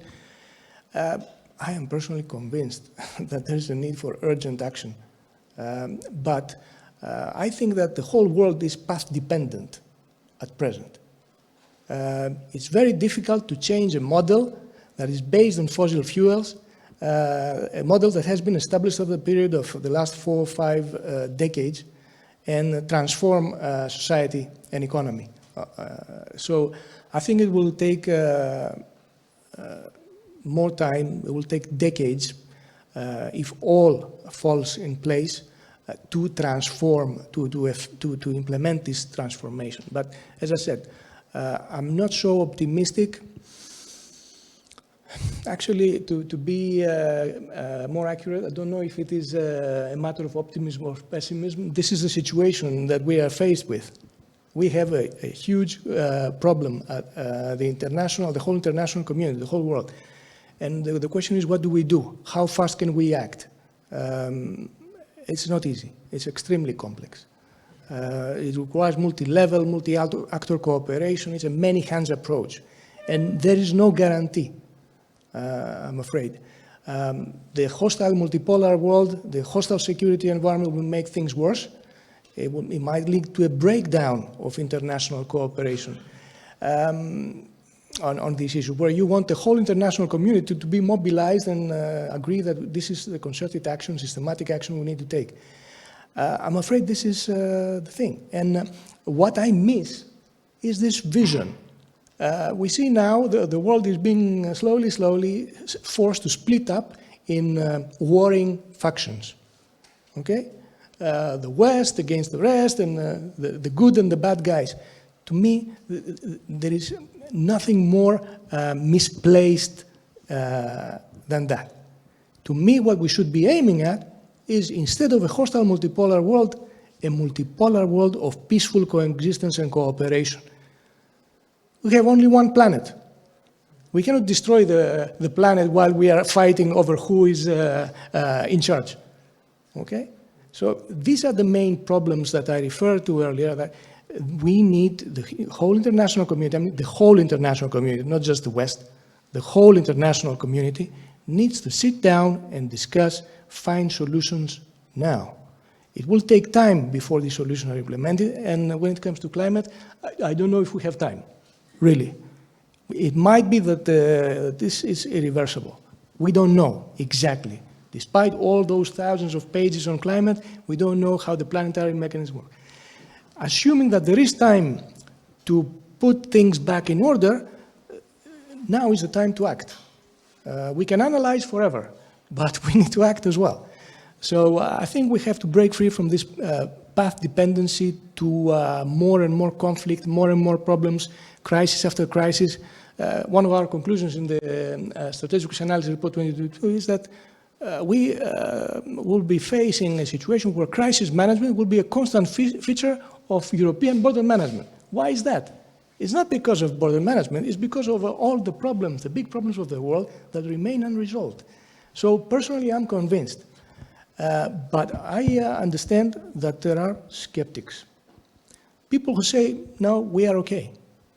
You know, crisis denial. We are okay, there's no problem. And then the crisis escalates. So I really don't know. I'm just sharing my personal views as openly as possible in order to help this dialogue, to assist this exchange of views. But then again, I'm afraid that the whole international community is faced with a big problem, a host of problems, and we are not doing enough. Thank you so much for your responding to David's question. I think we have time for a couple of questions more, so please go ahead. Yes, please. Thank you very much. My name is Coraline and I'm a French student. I would like to come back maybe to the gender issue that has been raised a little bit during the several presentation, because we all know that migration increase, in fact, vulnerability. This is a fact. And I would like maybe to ask the panelists, and especially maybe the female panelists, why is it important to take gender into account when we talk about climate-induced mobilities? Thank you very much.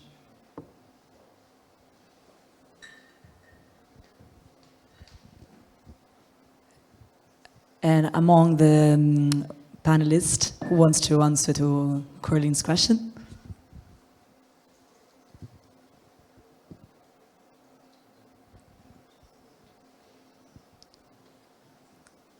Maybe Christina, I know that IOM has a huge policy for involving women in this kind of policies.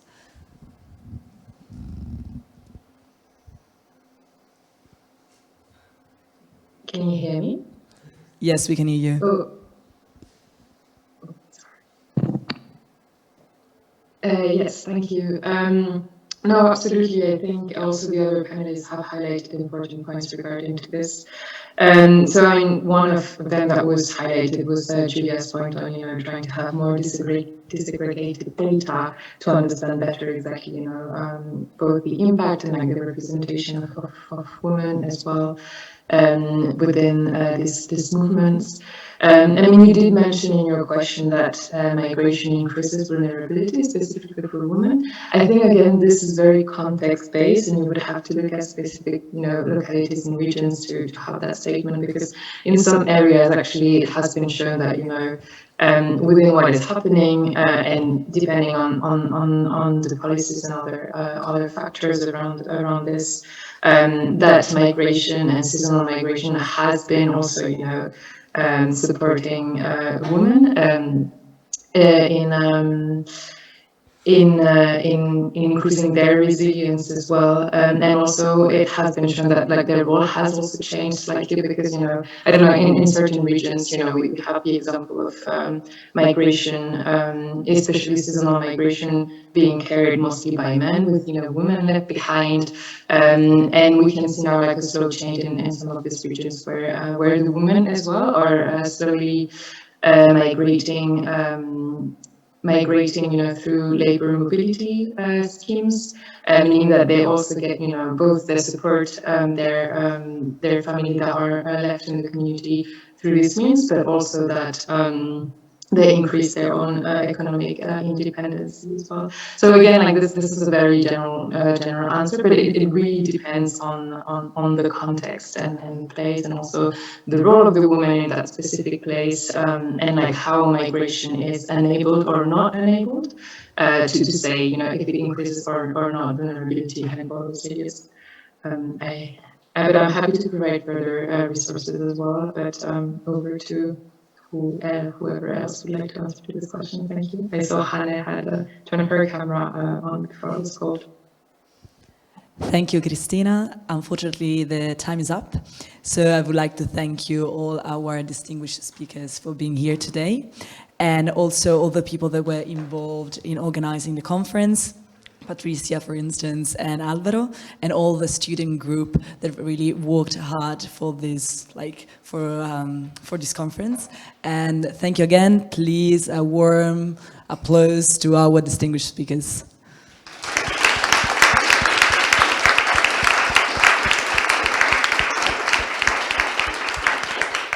After having talked during the first panel about how challenging climate migration will be for the European Union, we will now scale up and focus on African migrations. Africa is indeed a very interesting area to analyze from this point of view, as it is the region of the world that contributes the least to global warming and yet suffer most of the damaging effects of climate change. This allows us to be aware of how migration become an adaptive solution for Africa. We will and then analyze our understanding of current economical, social, and cultural impact of climate change regarding people displacement in this area. This panel will emphasize the importance of national and international legislation and various forms of protection for the people. We will also raise important issues like sustainability, resilience, and the emerging concept of habitability.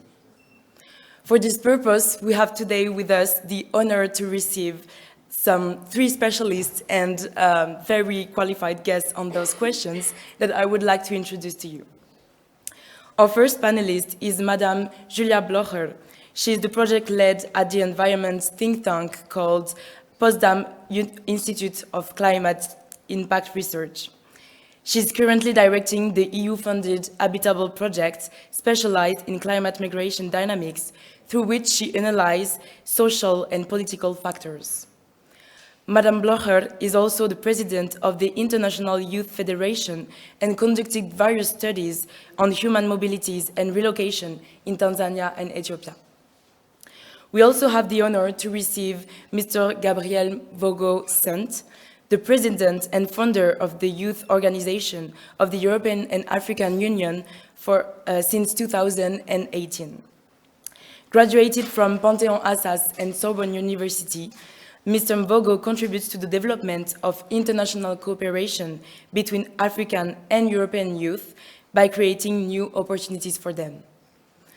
His organization intervenes on multiple current issues such as culture, education, migrations, socioeconomic questions, and energy, allowing to put diversity at the heart of the general interest. We also have the pleasure to have with us Dr. Safietou Sonfo.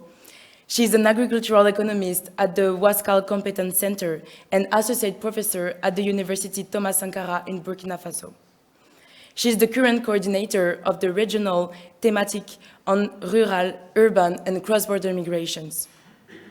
Holding a PhD from Sorbonne University in France, about climate change economics.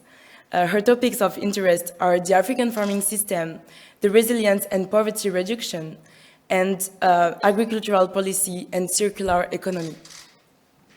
We will now have the chance to listen to our guests presenting their perspective on those topics that they are passionate about. And at the end of the conference, the public will also be invited to exchange their insight and views through a discussion with the panelists.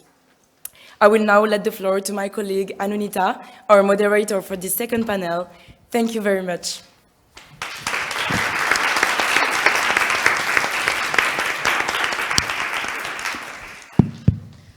Thank you very much, Coraline. We're going to begin with our first presentation from Julia Blocher.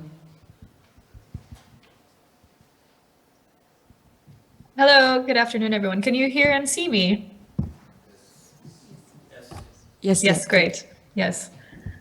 Thank you so much for this very kind introduction. I'm very sorry that I'm not able to be with you in person today. I would have really loved to come, but had many travels last week.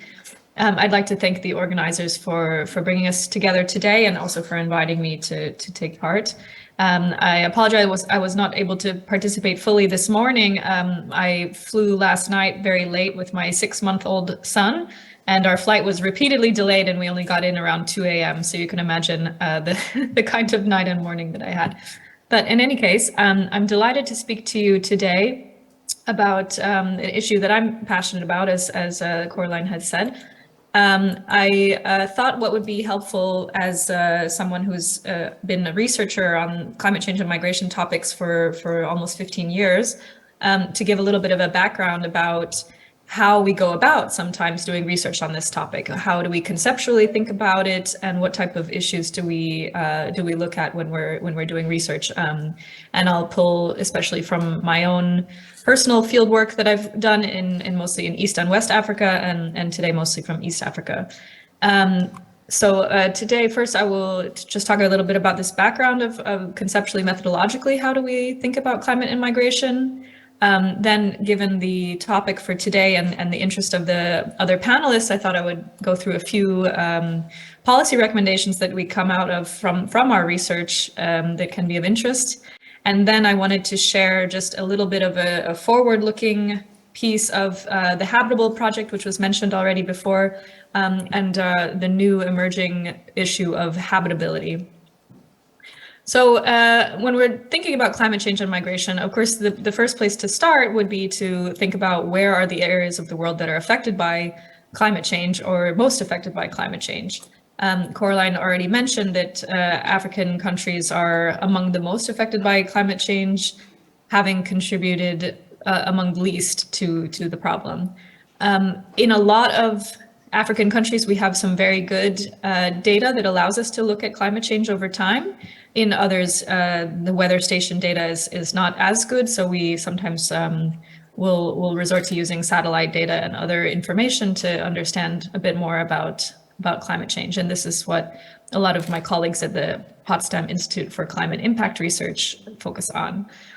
But given available weather data, we know that African countries on average have already warmed up to 2 degrees since we have good measurements that started around the 1960s and 1980s in some cases. So climate change is here, it's already happening now. And some of the impacts that are most felt and most relevant to communities in Africa that are in a lot of cases agriculturally based is changes to rainfall and to temperature rises. So a lot of places becoming drier and a lot of other places becoming more unpredictable when it comes to rainfall. And we know from weather station data that we have that the long rain seasons have declined throughout East Africa. And those long rains are the rains that the farmers and pastoralists rely on the most to plant for agriculture and for pastoralists to have grasses to feed their livestock. Here on the right, I've included a couple of graphs from a report that we published last year, showing on the top the optimistic climate change scenario. So if we were globally to meet the Paris Agreement targets, this would be the level of warming we would see in Tanzania on the top left. And if we were to meet a less optimistic scenario in the bottom left, that would be the level of warming that we would see by the end of this century.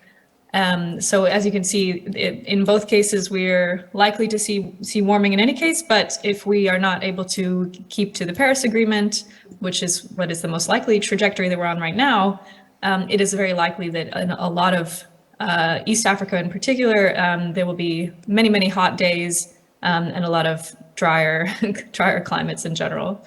And in Tanzania is a bit of a specificity, but what we see is that not only is the long rain season declining as with other countries in the area, but the short rain season is shifting. So in some cases, the short rain season becoming less predictable, maybe some days late or even some days early, which makes it very difficult for farmers who rely on rains and seeds really to decide when to plant. And that inability to decide makes it difficult for them to complete the harvest later in the year. So it's really a serious challenge for a lot of people's livelihoods and income sources. Coming to the question of conceptually, how do we think about climate change and migration? We know from previous literature and from our own work as well that climate change is very rarely, if ever, the only factor contributing to the reasons why people decide to migrate. Climate change is one issue with many, many other factors, especially social and cultural factors we find are very important in determining whether or not people are able to, and then whether they choose then to migrate. So this schematic graph that I'm showing is one way that we tried to visualize this together. So there's 5 key types of factors that are contributing to people's migration decisions: economic factors, like whether they're able to find an income source or not; social factors, like place in the household. Of course, women and men have different abilities to migrate. Political factors, like the ability to get a visa or to move internally in a country. Then there are demographic pressures. And then finally, we have also environmental components that may influence other factors in migrating, or for people, especially who are agriculturalists or pastoralists, for example, is very much part of their economic side of their household. So together with these 5 main factors, we also have to think about the cross-cutting hazards and factors, which we have in this schema put in small icons all around to show that there are really very many things to take into account, such as gender, individual motivations and entrepreneurial spirit, and then, of course, the effect of previous hazards like previous displacement in some cases or previous damages to the household income sources are important. This schema we have included in recent research just to try to visualize all of the different sort of push and pull factors that are involved, and all of the non-climatic factors that have to be considered when looking at how does climate change impact on migration strategies. So also in my research in East Africa, we're looking not just at migration in the sense of voluntary migration, but also people displaced by disasters, as well as human mobility more broadly. For example, people who are moving traditionally, like pastoralists, and people who may be crossing borders regularly or in a circular manner. So a lot of different types of migration that are affected by climate change in direct as well as indirect ways. Just to summarize a little bit of the research that informs what we've been doing. In general, there's a very large and growing body of research on climate change and migration, but many of the findings of these are very context specific and may even be mixed results or counterintuitive. In some cases, we find that environmental stress will increase probabilities of migration, where in other cases it actually decreases it. And people who are especially poor may be less likely to migrate when affected by climate change and environmental hazards. When we look at quantitative analysis specifically, there's really a mix of results on that, whether different types of people in different wealth groups may migrate. It depends really a lot on context, on the country that we're looking at, and on the other non-climatic factors involved. So when we think about climate change and migration, we very often say that the context matters, household resources and attributes matter, the composition of the household matters, and all of these factors are related to different individual vulnerabilities, capacities to migrate, and interest in migrating as well. So just to, again, visualize a little bit of the findings from existing research, when we did an extensive literature review, we found that in general, when people migrate from rural areas to other rural areas, their outcomes of migration can have little impact or can actually be maladaptive in some way. A way to interpret this would be that people who are migrating from rural areas to other rural areas don't improve their income sources necessarily, but more just move around, being a farmer in one place to a farmer in another place, or a pastoralist here, a pastoralist over there. On the other hand, when people migrate from rural areas to urban areas, in general, their standard indicators of wealth and well-being increase across the board. So people become more educated, have higher income sources. Their children have better outcomes as well, better education, better health scores, etc. One way to interpret this would be that people in general move from rural areas, from agricultural work, into higher income and more productive work, and often not in the agricultural sector. So moving from being a farmer to being a health worker, for example. So this can account for positive outcomes on well-being indicators. Finally, when we're thinking about people moving from urban areas to other urban areas, or people moving from urban areas to international areas, this also in general has a positive outcome on the migrant and migrant families.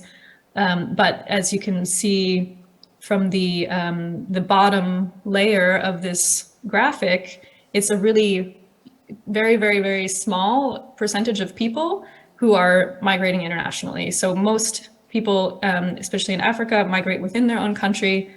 Most people are migrating from rural areas to other rural areas. And it's this small percentage of people that are either migrating between urban areas that are already educated in a lot of cases, or this very, very small percentage of people who have the capacities to migrate internationally. I wanted to give a concrete example of this. So we recently did a risk analysis for Tanzania, So we took together a lot of different indicators in relation to climate impacts, like where are the areas of the country that will be warming more than others, which areas will be more affected by rainfall changes than others, and also some other factors like sea level rise affecting urban infrastructure, or like reef damages also is an impact of climate change, because when the temperature of the water raises, then reefs are less able to cope with this temperature changes. So this map of Tanzania, the United Republic of Tanzania, brings together many of these different factors. So you see that some of the areas that are in lighter orange and yellow colors, these are the areas where we have projected the highest temperature rise. Those areas that are surrounded by this red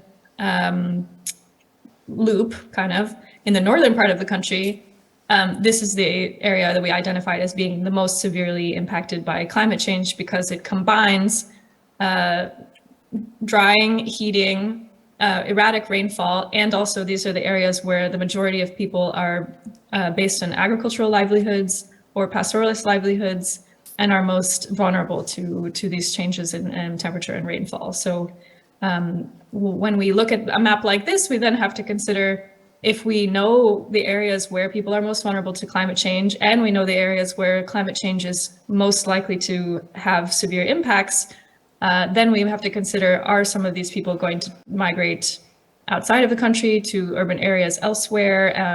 It's possible to begin to plan for possible migration from these climate impacts. Of course, we know not everybody will migrate, not everybody can migrate, but something like this can inform urban planning, adaptation planning, and also even migration policies. So just to give a quick conclusion from the research that we've done recently in East Africa, when we look at the literature, we see that a lot of people will be less likely to migrate as a result of climate change, because it affects income sources and household resources, so people are less able to choose to migrate.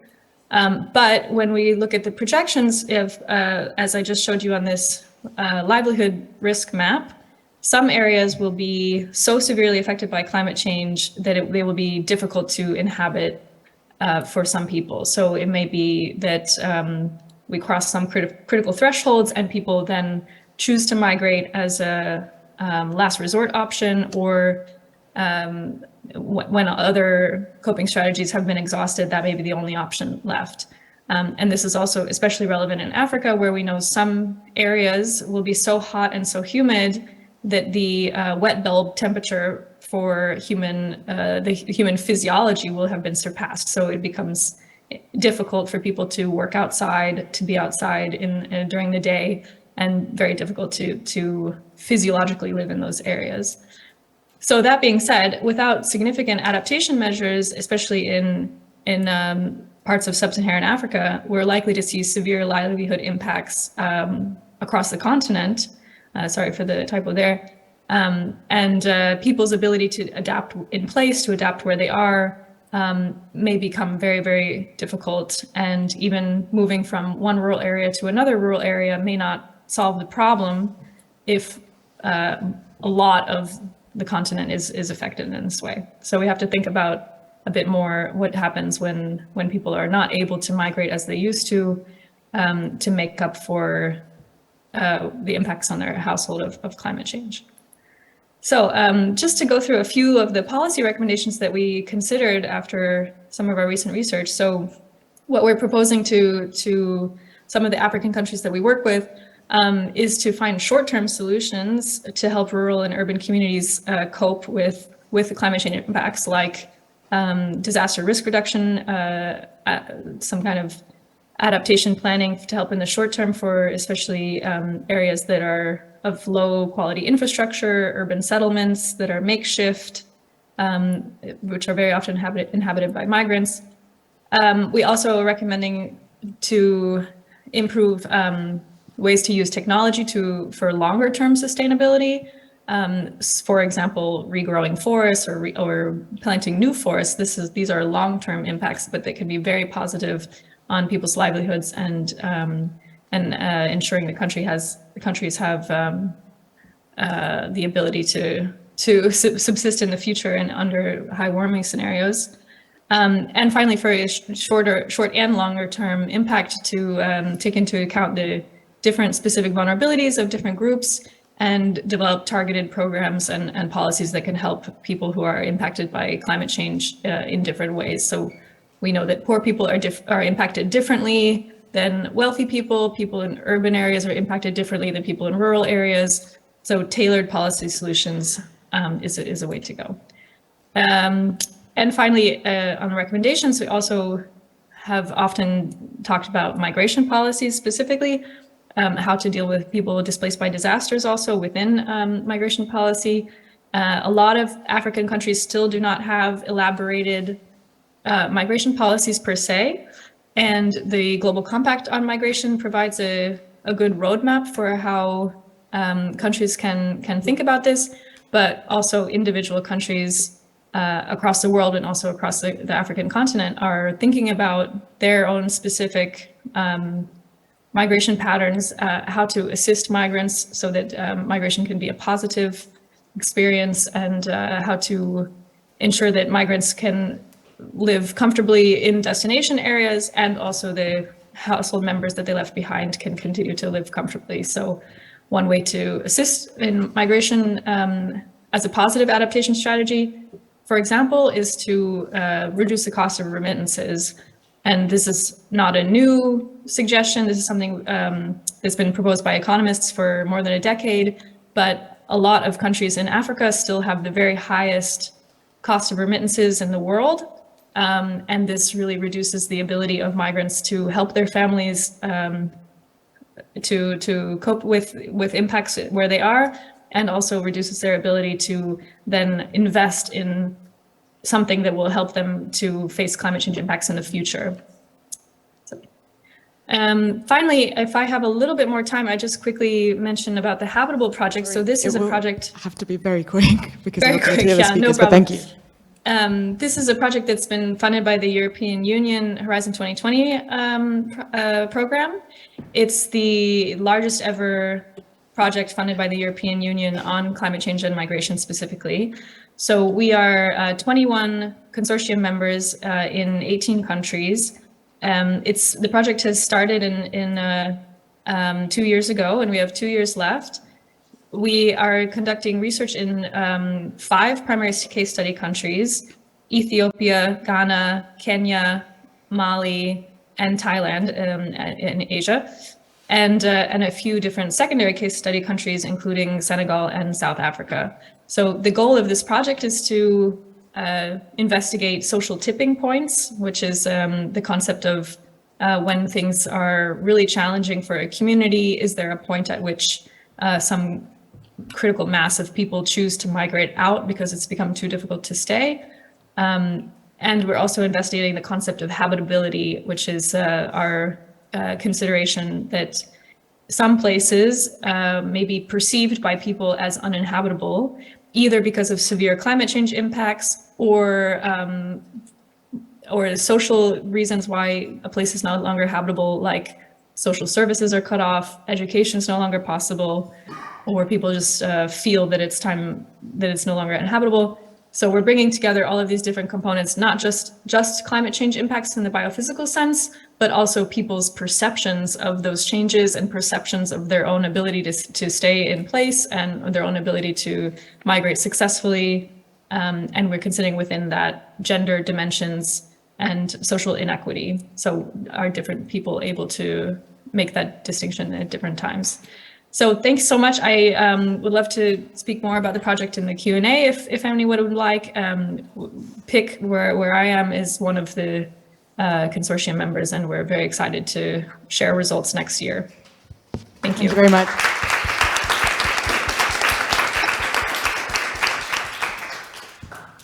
We'd now like to hand the floor over to Mr. Gabriel Mvogo, who will be speaking in French. This is a bilingual campus, so hopefully this shouldn't be a problem, but there are distributions of his office intervention in English around the room if anyone needs it.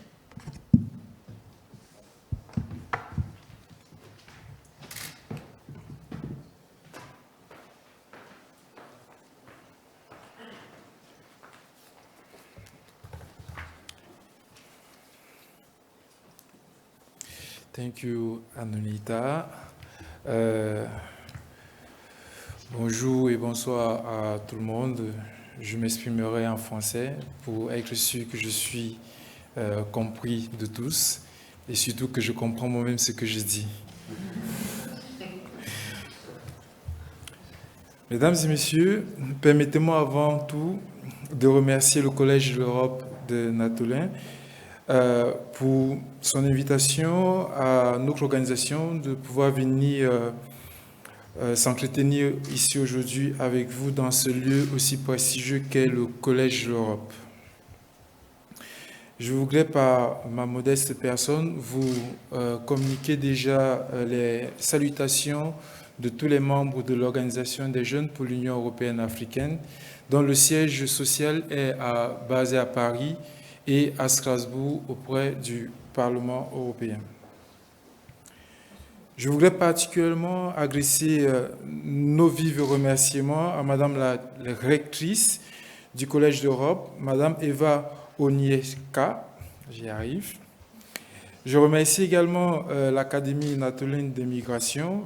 Je salue les différents référents, les personnes qui ont œuvré depuis des mois pour coordonner notre venue ici en Pologne. Je pense notamment au docteur Patricia Sasnal, au docteur Barbara Browicz, au docteur Amel Amani, à madame Dorota Brokoszka, à monsieur Alvaro Fuentes, à madame Anunita et monsieur David Anthony, sans oublier également Caroline et tous les autres que je n'ai pas cités ici.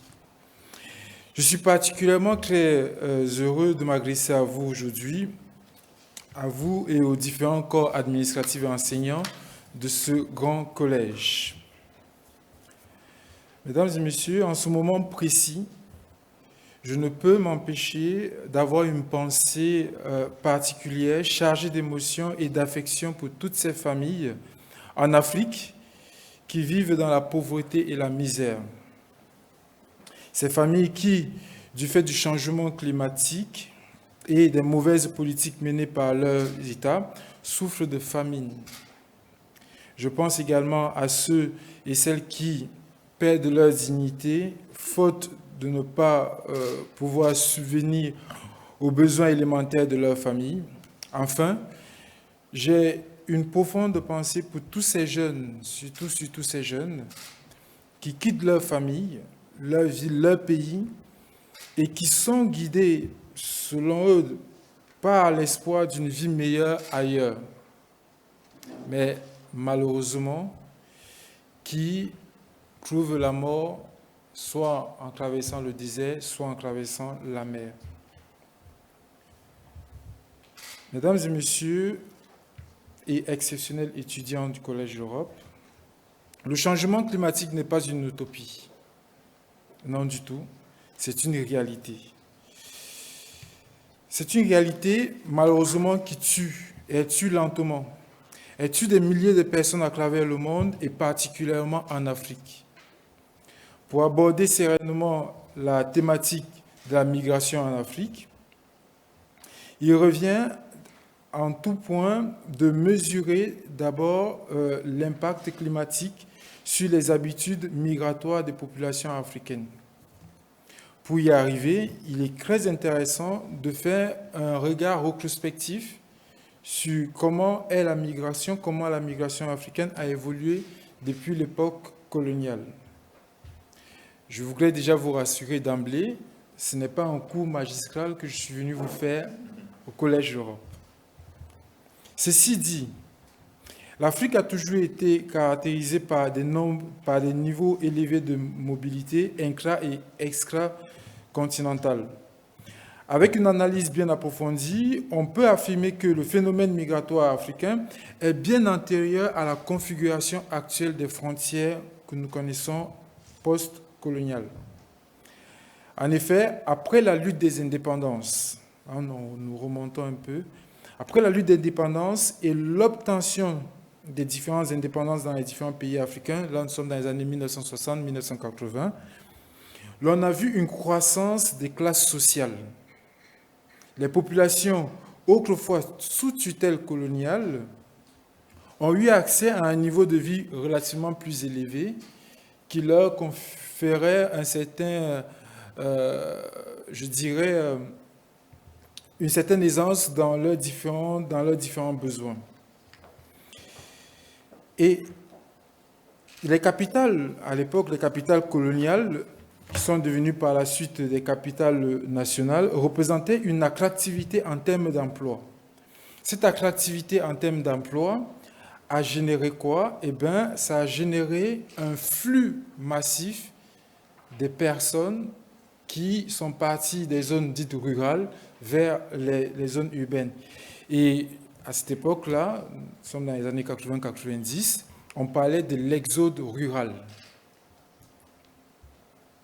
Ce fait qui a conduit à la grande migration de masse des populations, comme je l'ai dit tantôt, qui partaient des campagnes et des villes, pour venir s'installer dans les grandes villes, a donc permis aux observateurs internationaux de voir les premiers mouvements de migration, je dirais de migration de masse. Loin des clichés que nous avons aujourd'hui, ce phénomène qui s'appelait l'exode rural touchait ce continent qui, en 1900, dans les années 80-90, avait 640 millions d'habitants, sur une superficie qui est restée intacte aujourd'hui, à savoir 37 km² de superficie. Aujourd'hui, le continent africain compte 1,4 milliard habitants sur la même superficie. Alors, grâce au développement économique et à l'ouverture des marchés internationaux à la fin du XXe siècle, donc fin des années 90, début des années 2000, XXIe siècle, ce qui était encore perçu comme l'exode rural s'est muté progressivement vers une migration. Donc vous comprenez que nous sommes passés d'une population africaine qui n'était pas dans une conception de migration, mais plutôt d'exode rural, à une population qui aujourd'hui est dans une migration interne. À la fin de mon propos, vous verrez comment on va graduellement. Donc, les successives, et ça il faut le noter, les successives crises économiques et les mauvaises politiques de planification à la fois familiale, économique, agricole, environnementale, ont fait naître un désespoir auprès des jeunes. Ce désespoir s'est aussi emparé des populations rurales dont la majorité vit des ressources agricoles et maritimes. Vous voyez un peu que nous sommes dans une mutation qui quitte d'un fait, je pourrais dire, simplement social, qui se transforme en plusieurs mécanismes. Et dans ce contexte, déjà très tendu socialement, on observe un nouveau challenge, celui du changement climatique. Donc on est quitté sur les enjeux d'ordre social que tous les pays du monde peuvent connaître, à aller maintenant sur un autre chemin qui est celui du changement climatique. Et celui-ci vient d'autant plus que le continent africain est très sensible encore sur les questions sécuritaires. La question du changement climatique vient se jumeler à une situation tendue sur le plan sécuritaire. Donc aujourd'hui, la migration, qui était autrefois l'exode rural, fait face à deux situations, le changement climatique et les questions sécuritaires. Sur les questions sécuritaires, je reviendrai dessus si vous aurez des questions, mais comme ce n'est pas la thématique de ce jour, je ne resterai pas plus longtemps sur la question sécuritaire. Donc ces deux challenges sont venus bousculer les habitudes des populations qui vivaient déjà dans une extrême précarité. Alors, chers participants, notre exposé de ce jour portera donc sur l'impact du changement climatique sur les habitudes migratoires des personnes en Afrique. Le changement climatique impacte déjà les sociétés africaines, mais il est peu probable qu'il entraîne une hausse massive des migrations des continents voisins. Et l'Afrique a deux grands principaux voisins, l'Europe, le Moyen-Orient. Pour l'Europe, on reviendra en fin de propos. Le changement climatique tel que vécu actuellement affecte l'ensemble des économies et particulièrement celles des pays en développement. La hausse des températures et les modifications des régimes de précipitations, tout comme l'augmentation de l'intensité ou la fréquence d'événements climatiques extrêmes, détériorent les conditions de vie et les perspectives des populations africaines. Ces dernières peuvent ainsi être encouragées à émigrer, suscitant de nombreuses craintes dans les nouvelles régions où elles s'installent. Juste une petite analyse sur ce point, c'est que lorsqu'une population part de sa zone géographiquement bien établie pour migrer pour les questions climatiques vers une autre zone, il y a une tension qui se crée déjà dans cette zone-là. Parce que l'Afrique est certes grande, mais on a un problème en Afrique, c'est que les questions foncières ne sont pas encore totalement élucidées sur le continent africain. Ces derniers, voilà, je retrouve. Il revient donc à dire que le changement climatique tel qu'il a été vécu, la hausse des températures et les modifications des régimes, je l'ai déjà dit, affectent naturellement les conditions de vie et les perspectives des populations. Or, si le lien entre le climat et la migration peuvent paraître particulièrement fort en Afrique, la hausse des flux migratoires concerne avant tout les pays des départs eux-mêmes ainsi que les pays d'arrivée qui sont majoritairement africains. Alors, je me demanderais quel résultat qu'on peut faire du calcul coût-avantage ou plutôt d'une stratégie de diversification des risques. Les migrations volontaires sont susceptibles d'être influencées par le changement climatique. Ça, on l'avait déjà vu. En effet, l'Afrique fait face à une intensification des tensions ethniques et religieuses qui alimentent le flux migratoire dans un contexte de forte croissance démographique. Et là encore, c'est un autre facteur que nous n'avons pas souvent en lumière, le facteur des raisons sociales dans le continent africain sur le plan ethnique, sur le plan religieux. En Afrique, vous avez des zones où c'est typé zone des musulmans et vous avez des zones où on dit c'est typé zone chrétienne. Qu'est-ce qui se passe si dans la zone musulmane, où on fait beaucoup plus de l'élevage, il n'y a pas assez d'eau et que les bergers doivent amener leurs troupeaux vers les zones où il y a un peu plus de pâturage, qui se trouveraient être des zones dites catholiques ou bien autres religions ou autres ethnies. Eh bien, ça crée des tensions. Et ces tensions-là peuvent pousser les uns comme les autres, parce que c'est vice-versa, à quitter. Mais comment est-ce que les Nations Unies verraient cela? Est-ce que la personne qui fuit cette zone fuit du fait du changement climatique ou fuit la zone du fait des disparités ou des rivalités religieuses ou ethniques? Vous voyez que le changement climatique sur le déplacement des hommes impacte même sur la sociologie des différents territoires africains. Je reviendrai si jamais vous aurez des questions dessus. De même, la hausse des prix des denrées alimentaires sur les marchés mondiaux avec qui en découlent certains conflits sur le continent. Même les prix sur le marché international, c'est pris quand le prix des engrais et autres augmente. On ne peut plus cultiver à un endroit, et ben on est obligé de se déplacer pour aller à un autre endroit où ce n'était pas forcément notre zone, mais parce que la zone est plus fertile ou autre. Et on l'a vu récemment avec le conflit qu'il y a en ce moment en Russie-Ukraine, où d'une part, nous avons la Russie qui a les engrais, d'autre part, l'Ukraine qui a les céréales. Sauf que le continent africain est dépendant de ces deux pôles. Il suffit qu'un soit en tension, pour que les populations qui étaient déjà habituées avec un système d'engrais quittent cette zone pour aller vers une autre zone où la terre est bien plus riche. Selon le rapport sur la part de l'emploi agricole en Afrique, co-rédigé par l'Organisation internationale du travail et l'Organisation des Nations unies pour l'alimentation et l'agriculture, dont le rapport est paru en 2021, la pauvreté et le niveau élevé d'inégalité en Afrique constituent un autre facteur poussant à l'immigration. En dépit des progrès importants, y compris au Sahel, le contexte socio-économique du continent rend plus difficile qu'ailleurs l'adoption et la mise en œuvre des politiques d'adaptation au changement climatique. Je reviendrai dessus si vous aurez des questions. Le revenu par habitant de l'Afrique subsaharienne demeure le plus faible du monde et le taux de pauvreté est très élevé.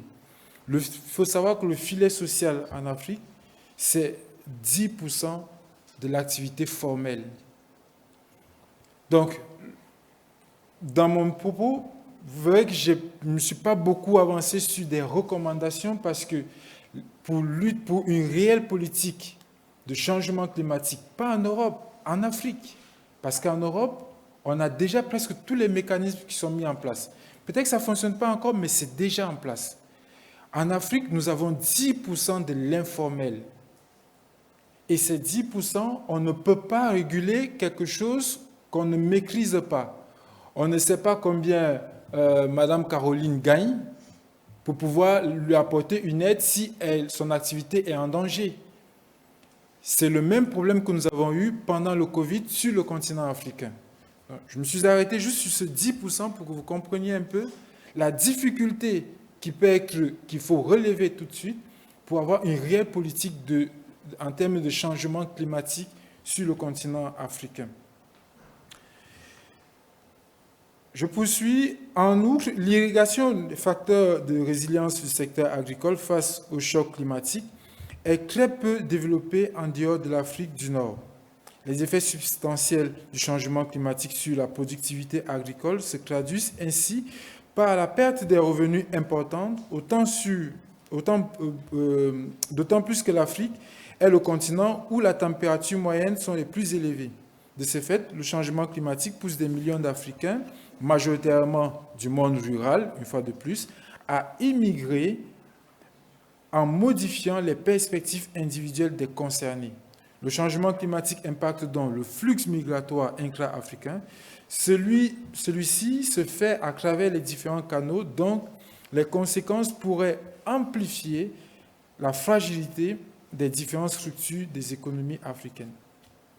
Dans un autre rapport que j'ai eu la chance de consulter, celui-là c'est un rapport de la Maison-Blanche, la Maison-Blanche soulignait déjà l'importance de comprendre les facteurs qui accentuent ou atténuent l'effet du réchauffement climatique sur le flux migratoire en Afrique.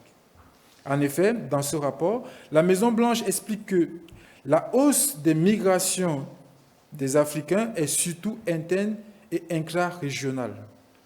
C'est qui, lorsque ça fera l'objet d'un autre débat, vous comprendrez que le débat sur la migration Europe vers l'Afrique, c'est un débat qui n'a rien à voir avec la migration africaine, intra-africaine, parce que le gros des migrations parlant des populations africaines se fait à l'intérieur du continent.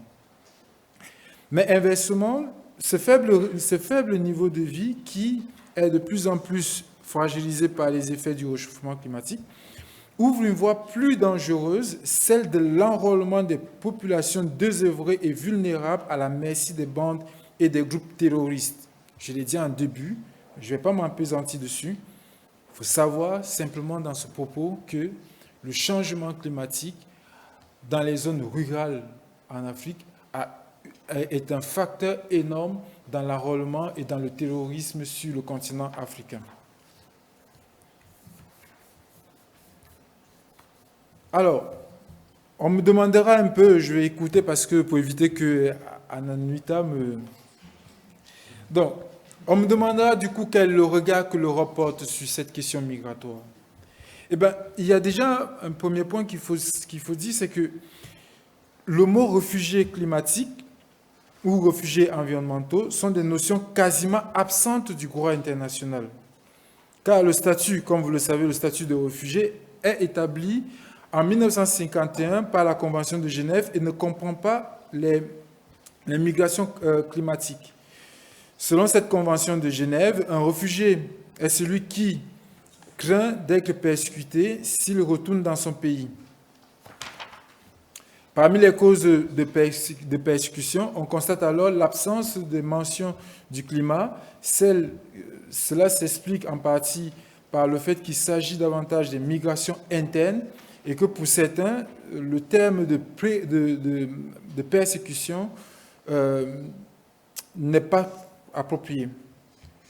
Comme nous sommes dans un collège, et vous me permettrez quand même de revenir sur la notion juridique de tout ceci, la notion juridique européenne du statut de migrants climatiques, selon le rapport rédigé par le département thématique des droits des citoyens et des affaires constitutionnelles du Parlement européen, l'Union européenne et ses États membres jouent un rôle actif dans la promotion de la protection de l'environnement auprès des instances internationales. Elle pèse de tout son poids dans les négociations internationales en incluant les changements environnementaux, les migrations et la politique de protection civile d'aide humanitaire et de développement. Cependant, pour ce qui est des politiques de protection internationale, aucune initiative concrète n'a vu le jour en faveur des migrants climatiques. Là, nous parlons de l'Union européenne. Au sein de cette Union européenne, il existe des formes de protection complémentaires découlant à la directive relative aux conditions que doivent remplir les demandeurs d'asile et les directives relatives à la protection temporaire. Ces formes de protection temporaire devraient s'appliquer également sur les principes de non-renouvellement prévus par les directives de retour. Une fois de plus, dans l'Union européenne, au niveau national, seule la Suède et la Finlande prévoient explicitement dans leur législation nationale la protection des personnes touchées par le changement climatique et les catastrophes naturelles. Toutefois, cette reconnaissance a été mise à l'épreuve car ces dispositions ont été suspendues à la suite des événements qui ont lieu en 2015-2016. Je pense que vous avez en souvenir le flux migratoire qu'il y a eu en Europe dans ces années-là. Je fais très rapidement. Les quelques références de prise de conscience de la communauté internationale, nous avons en 1985 la première apparition du thème réfugié environnemental. En 2009, la COP 15 a fait pour la première fois une mention sur la question du niveau politique des questions climatiques. En 2009, de nombreux pays africains ont ratifié la Convention de Kampala, que je vous invite à lire quand vous pouvez. 2015, il y a eu l'accord de Paris. 2018, le pacte migratoire de Marrakech, qui a mentionné pour la première fois le changement climatique parmi les causes des départs forcés pour les questions migratoires. Alors, je terminerai par ça parce que l'organisation pour laquelle je suis président est membre signataire du Pacte mondial des Nations Unies, donc je ne pourrais avoir ce propos sans citer le rôle de l'ONU dans tout cela. Il faut savoir qu'au niveau de l'ONU, il y a un budget très faible. Le budget il est très faible, avec un budget alloué oscillant ces dernières années entre 5 et 7 millions de dollars. Le Haut Commissariat des Nations Unies pour les réfugiés ne peut pas agir directement sur les migrants climatiques, puisque ceux-ci restent dans une bulle non officielle, ils ne sont pas reconnus. Il faudra donc mobiliser les ressources supplémentaires pour donner au Haut Commissariat des Nations Unies pour les réfugiés les moyens de faire face aux différents flux migratoires climatiques et à une réorganisation de l'intégration des migrants climatiques dans les territoires d'accueil. Par exemple, les moyens de faire face à des situations graves et prendre en mesure ou en charge les migrants pour pouvoir leur permettre d'être assimilés aux populations locales, ce qui éviterait des conflits ou encore d'autres débats politiques.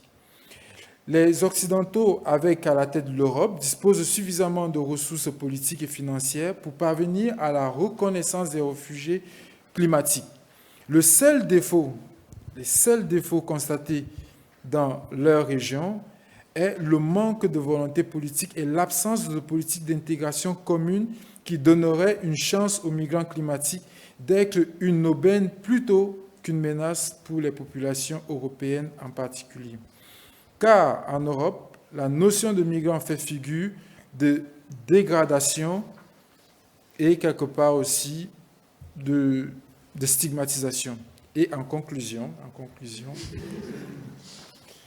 c'est une seule page. Aujourd'hui, la migration africaine se fait en majorité sur le continent de l'avenir. Il faut savoir, pour vous les Européens, le continent de l'avenir, c'est l'Afrique. C'est son deuxième nom. La détérioration de la situation financière des populations par le changement climatique est susceptible d'accentuer cette tendance. En contraignant le champ des possibles, elle favorise les destinations les plus facilement accessibles et non celles où les opportunités économiques sont les plus grandes. La réallocation du capital humain qui en résulte a donc peu de chances d'être optimale et pourrait même créer des tensions significatives dans les zones où les ressources et les emplois sont déjà assez limités. Le changement climatique et la hausse des fréquences de l'intensité des désastres naturels risquent d'augmenter les migrations forcées. Et en tout dernier lieu, en effet, face au changement climatique, l'immigration apparaît parfois moins comme une résultante d'un choix mûrement réfléchi que comme une impulsion de survie ou une solution de dernier recours. Pour dire en définitive, et rassurez-vous, j'ai promis que je ne lirai pas la dernière page, pour dire en définitive que les réfugiés, les déplacés ou les migrants climatiques ne le font pas par simple volonté. Ils ne se lèvent pas un matin et décident de laisser leur bétail pour aller vivre en ville. Ils ne se lèvent pas un matin et décident de laisser leur famille dans leur ville pour prendre le désert du Sahara, pour traverser la Méditerranée avec tous les risques qu'il y a avec, pour venir en Europe. Non, ce n'est pas un choix pour ce qui concerne les déplacés ou les migrants climatiques. Et sur ce, je vous remercie beaucoup pour votre attention.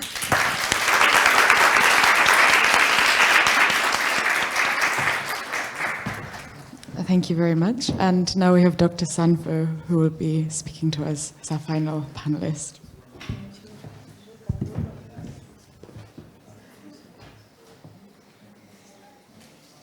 Can you upload my presentation? Thank you.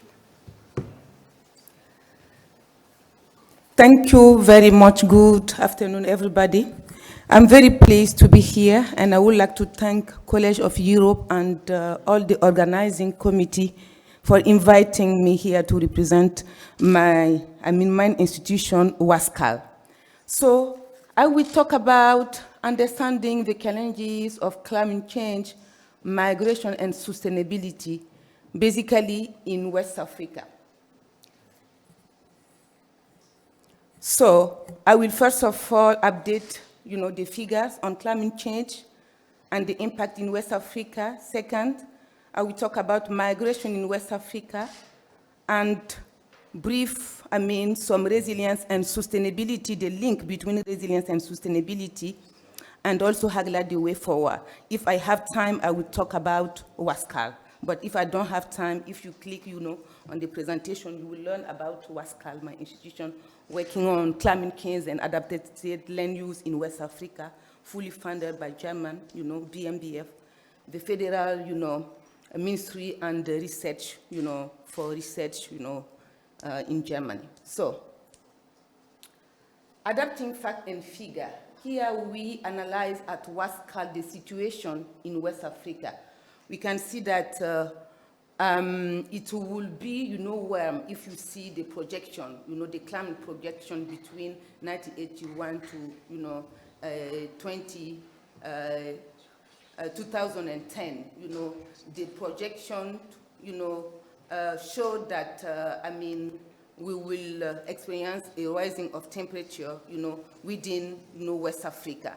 So we will observe regional warming, the global average, from 0.8 to 1.2, degree. And also which will amplify toward the end of the 21st, century. These are the projections within the Wascal Computer Center. Our climatologists, are doing well there. So we also observe recovery with much variable overall rainfall regime in Sudan and Sahel zone, with projected slight increase of average annual rainfall, and also quasi-stationary in the mid to the end of the 21st, century. These are also the projections we have been doing, at the computer center in Wascal. Updating, the fact and the figure. The projection also showed that in the central south-northeast, and also in the central northeast, the humid zone in West Africa, we will have some statistical significant also, changes there. And also we will have also some drier, parts, will be amplified also in West Africa. So based on the projection, we will have also some impact on weather and climate extreme events in West Africa. So we will have heavy rainfall events, heat waves, but also mixed drought, flood, and single rainy, season location within West Africa. Always updating the impact on stream flow of major basin, we will see that we will have also some impact, on water resources in West Africa. Most basins may likely experience increasing flood magnitude as a result of high sensitivity to both heavy rainfall, land use changes, improper dam management, and settlement in flood-prone area. We will have also transboundary and mixed issue hardly challenges in West Africa. So, basically, we can see that in West Africa, we will have some changes. We know that in West Africa, we are not contributing too much, to climate change, but we will, experience this impact. It's, some big challenges, for population, living in West Africa. So, how do people, manage to cope with climate change, with these extreme events, and the mixed-use compound events I have shown? Pupils, use usually migration, as adaptation strategy among other, but migration is, the most adaptation strategy basically for pupil. What drives people to migrate? We have the environment and climate factors as driver of migration, like climate extreme events, deforestation, land degradation, and soil productivity. So you can maybe visit, my page, Google Scholar, or maybe, ResearchGate, if you would like to read this paper, by me and our team at Wascal. We also have socioeconomic factors, like demographic pressure, land availability, land tenure insecurity, food insecurity, conflict, political instability, and terrorist attack currently in West Africa, which also cause migration, which means that it's not only, climate change, but we have a kind of relationship, a kind of complex, issue between migration, climate change, and all those socioeconomic indicators. So it means that complex relationship between climate and environmental drivers and changes and migration. So talking, about West African population, we cannot, overlook, the problem of poverty trap. The main obstacle to food security, fuel for conflict and migration in West Africa is the poverty trap. The poverty trap means that, people living in West Africa, they have, low income, and then they have, low capital, so they cannot invest in agriculture. So we have a lack of investment. This, lead to low yields and also to low labor productivity and to low income. And then we have a kind of vicious circle, and people are living there and they cannot escape. And migration, as I said, is usually used, to escape from that vicious circle. So we have yield gaps, remain in West Africa, and enhanced by climate change for sure, and vulnerability increase for the poorest. So the poor getting poorer, every day, because they are living within this risk, at the heart of the mechanism explaining the yield gaps. So what we think about is we see how to do some case-by-case strategy, adaptation strategy, because people are not, living the same, living condition in West Africa. We may take, case-by-case strategy if we would like to improve the food security and also their livelihood and the resilience of communities, in West Africa. So, adaptation, migration, we have this high risk, as we talked, lead to migration, and migration is as a risk management strategy, as we say, spatial diversification of risk. So people who used to migrate, they tend to diversify, the risk, and the migration becomes as insurance against economic hazards like drought, flood, and conflict. Migration is as a kind of coping strategy. So here are, some figures. So because we highlighted here, some ECOWAS countries, because we have been working, with ECOWAS countries. WASCAL is working, into 15 countries in West Africa, basically, in West Africa. In West Africa, most of migrants, stay in the region. They don't use to go out. This means that we have some figures, 2 out of 3, living in another country within West Africa. Yeah, for sure. Some are going to Europe and also to US. But if you look the figure, basically for 2020 figures, we have, the share, of migrants in the US rose, from 3% in 1919, to 10% in 2020. But the share in Europe rose from 12 to 19. So basically here, I'm showing, this migration in West Africa, besides, these, percentage in US and in the Europe, people, coming, from other countries, basically Benin, Cote d'Ivoire, Ghana, Mali, Niger, and staying in Burkina is around 3.5% of the population of Burkina Faso. In Benin, they represent 3.3%, and in Cote d'Ivoire, you can see that the most people, are going to Cote d'Ivoire and to Nigeria, where they can find more jobs, and also to the Gambia in West Africa. So this means that people are moving, but they stay more in West Africa within the country than going, in Europe and in US. But still, they are also going there because you can see that, the percentage rose from 3, to 10 for US, but also from 12% to almost 19 in 2020. These are the figures of migration. So at WASCAL, we are doing research, as Carolina, said at the beginning.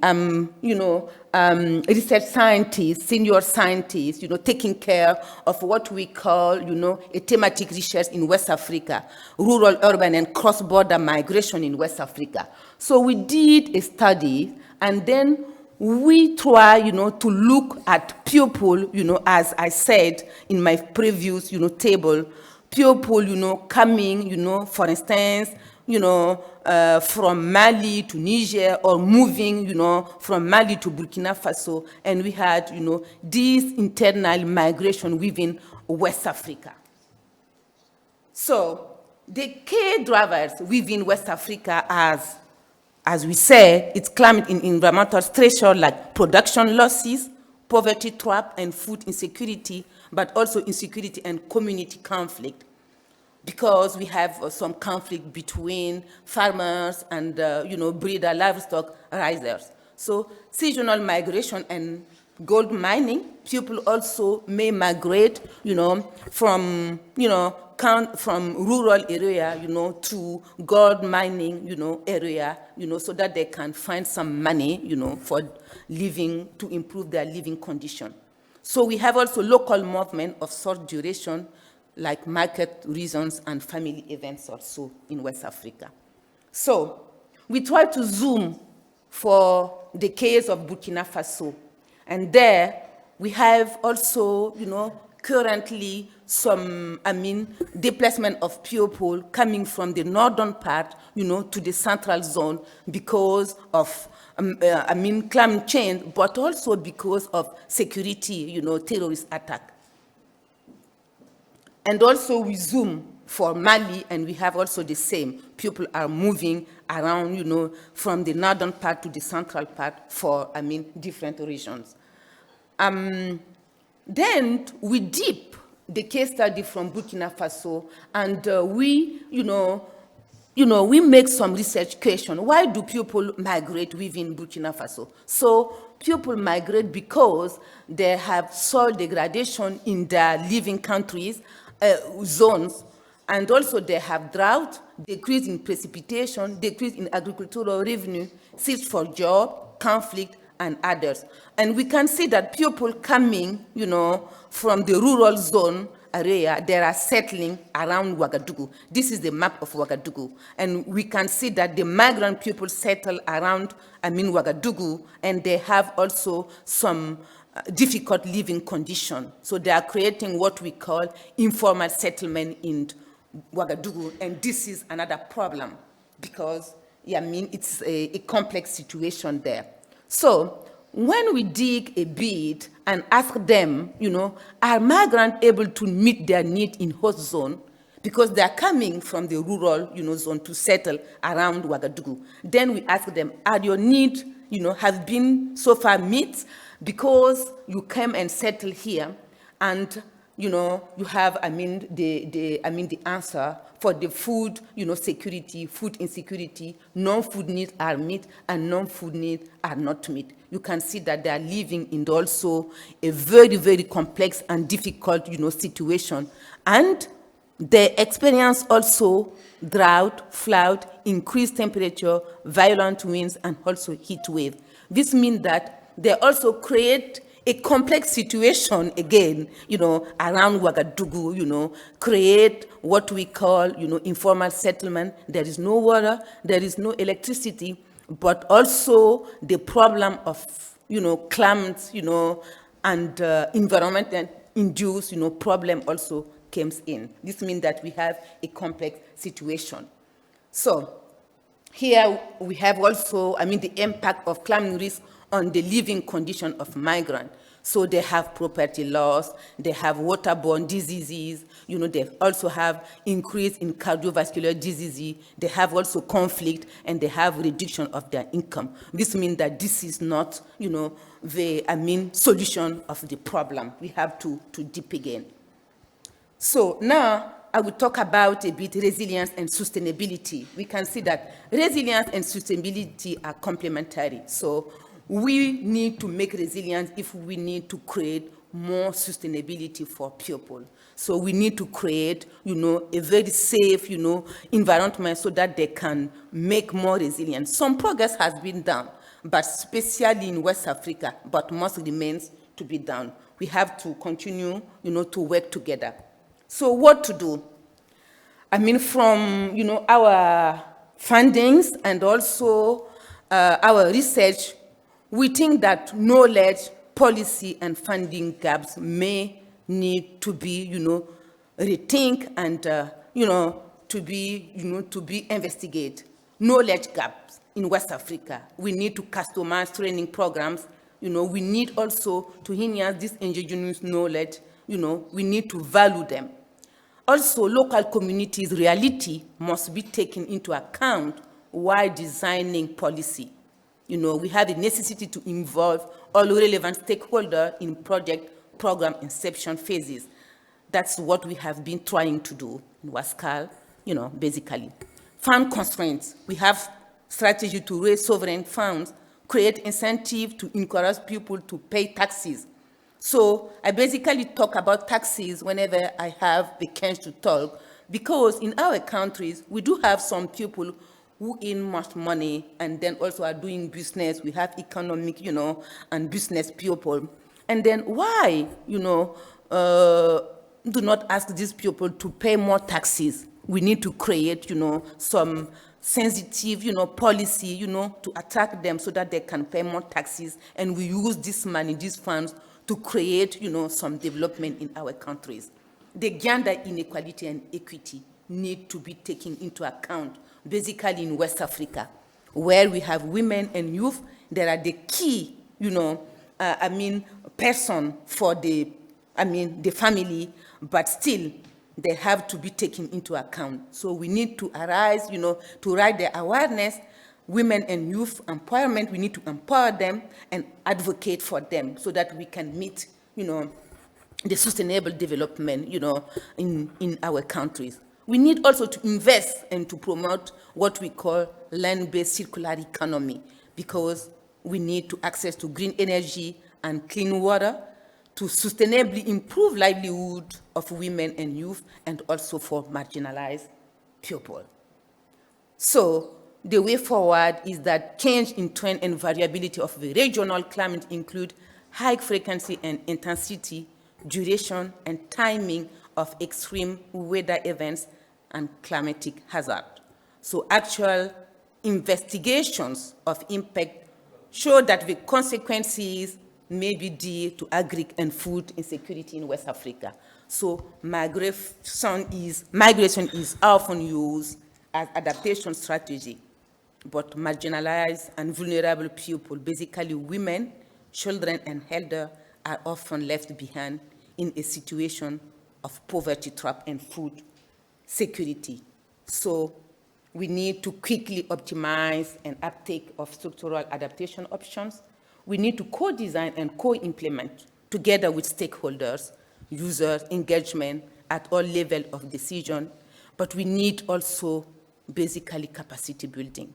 We need gender equity, we need integrated transboundary, we need nexus approach, but we need insurance schemes. Talking about agriculture, we need to make some insurance for them and nature-based solution. We need research and innovation, because the technology is very, very important if we need to move forward and create that sustainability in West Africa. So we need also to operationalize, must involve sovereign will funding, but also private section. We need to involve them. So all will be aligned with resilient, sustainable, and emergent goals of West African countries.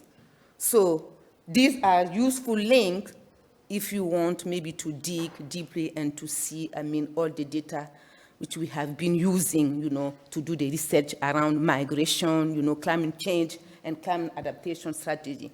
So about Wascal, if I have time, but if I don't have time, unfortunately, we will read about. No, about unfortunately Wascal. Not, but we can share this with the participants. Yeah, for sure, all does. Yeah, thank you very much.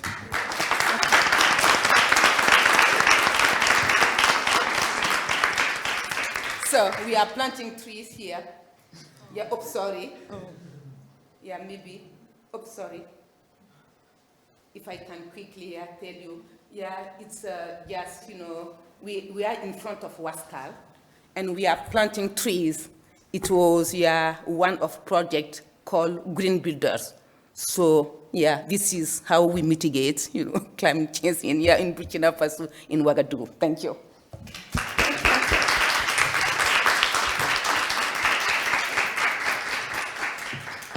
Thank you very much to all of our panelists for their unique insights and specialist knowledge and the perspectives they brought on this topic. I'm sure we can all agree that this mix of specific case studies and broader historical and social analysis gave us a lot of food for thought, as well as some concrete policy suggestions. I think we maybe have time for one or two very brief questions, and then we will hand over to Patricia to conclude. So, are there any questions from the floor? Yes, Gaëtan. Thanks for your presentation. My name is Gaëtan, I'm from France. I have a question for you, Professor Samfo, because you said capacity building is necessary. We here in this room are the future leader of Europe. Oh, well, I hope so. So do you think, well, what is our role in the question of capacity building? Is it something just concerning Africa and West Africa, so more involvement between the countries in West Africa, or is it something that Europe could help for? But my question could be also for you, Mr. Mvogo. Yeah, can I go ahead? Yeah, thank you very much for this very nice question. Yeah, for sure. Capacity building, yeah, I would say, you know, for West Africa, since I'm talking about West Africa, but for sure in Europe, yeah, in everywhere we are building capacity because we need to train the young generation. Yeah, everywhere we need capacity building, but mostly in West Africa, because if I talk about capacity building, is that we need, you know, to customize, because you know that in West Africa, not that all people, you know, can afford education and access to education, like comparing, you know, North and South, yeah, West Africa and in Europe. So that capacity building is very key, because we need people to understand what's happening. You know, I'm working, you know, with farmers, and when I go to rural area, I need to think about how I can maybe explain what is climate change to them so that they can understand what I'm doing. And also with policy makers, we need to build their capacity so that they can understand what we are talking about. We will talk about climate change. What is it all about, climate change? So we need to build their capacity so that they can understand what we are talking about, so that they can well implement this strategy, you know, this adaptation strategy on the ground. Because in this morning, I hear about, you know, the gap between the researcher and the policy maker. This means that, you know, we need to train them. We need some time to let them know what's happening, and then, yeah, to build capacity. And at WASCAL, as you know, for example, we are trying to build capacity for young generation, you know, for giving them scholarship, you know, for master degree, but also for PhD degree.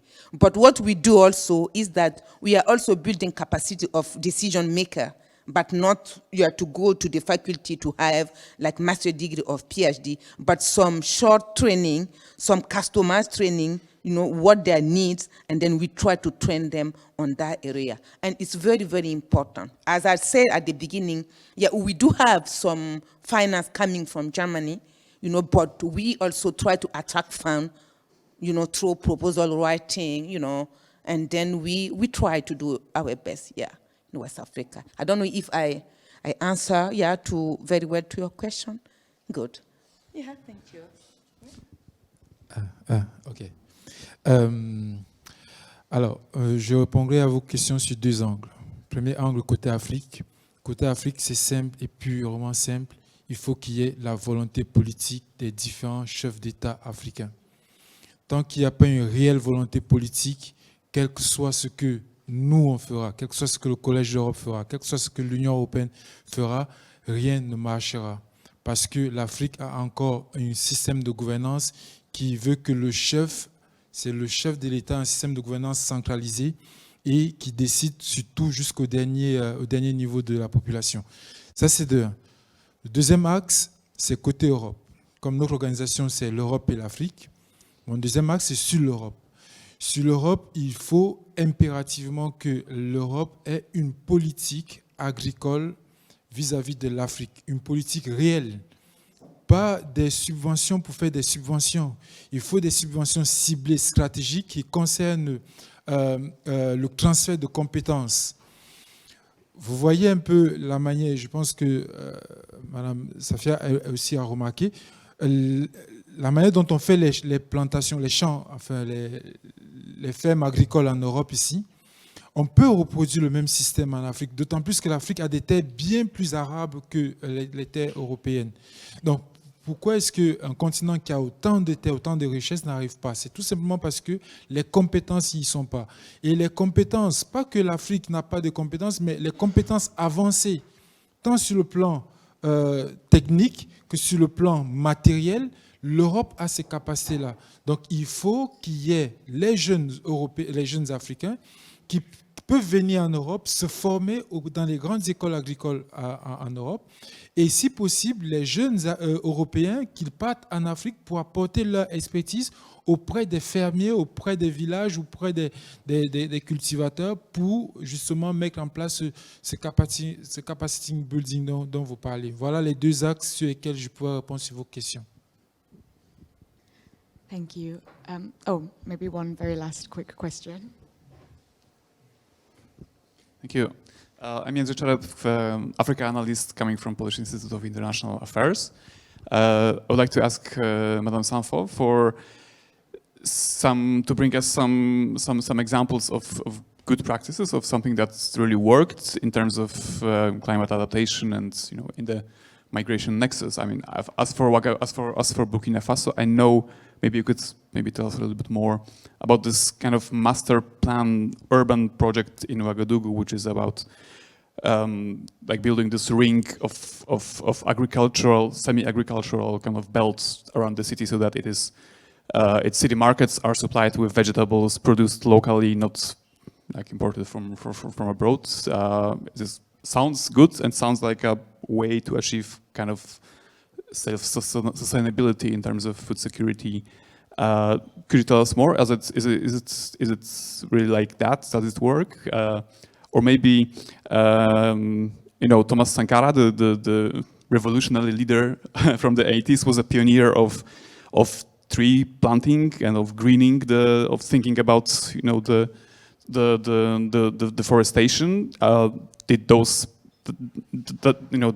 the plants that were planted in the 80s did they still grow, or was it a success, or is it something that is that didn't really produce lasting results? Thank you. Well, thank you very much. I think that you have already, answered to your question, because you talk about irrigation, and that works very nicely in Burkina Faso, because you know that we are in the Sahel region, and we don't have, too much water.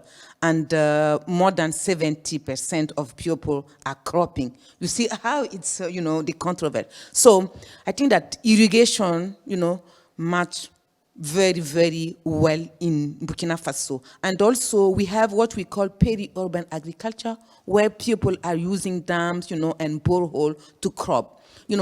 Recently we have some project, and we try to dig, some borehole for farmers so that they can settle and irrigate, and that works very well.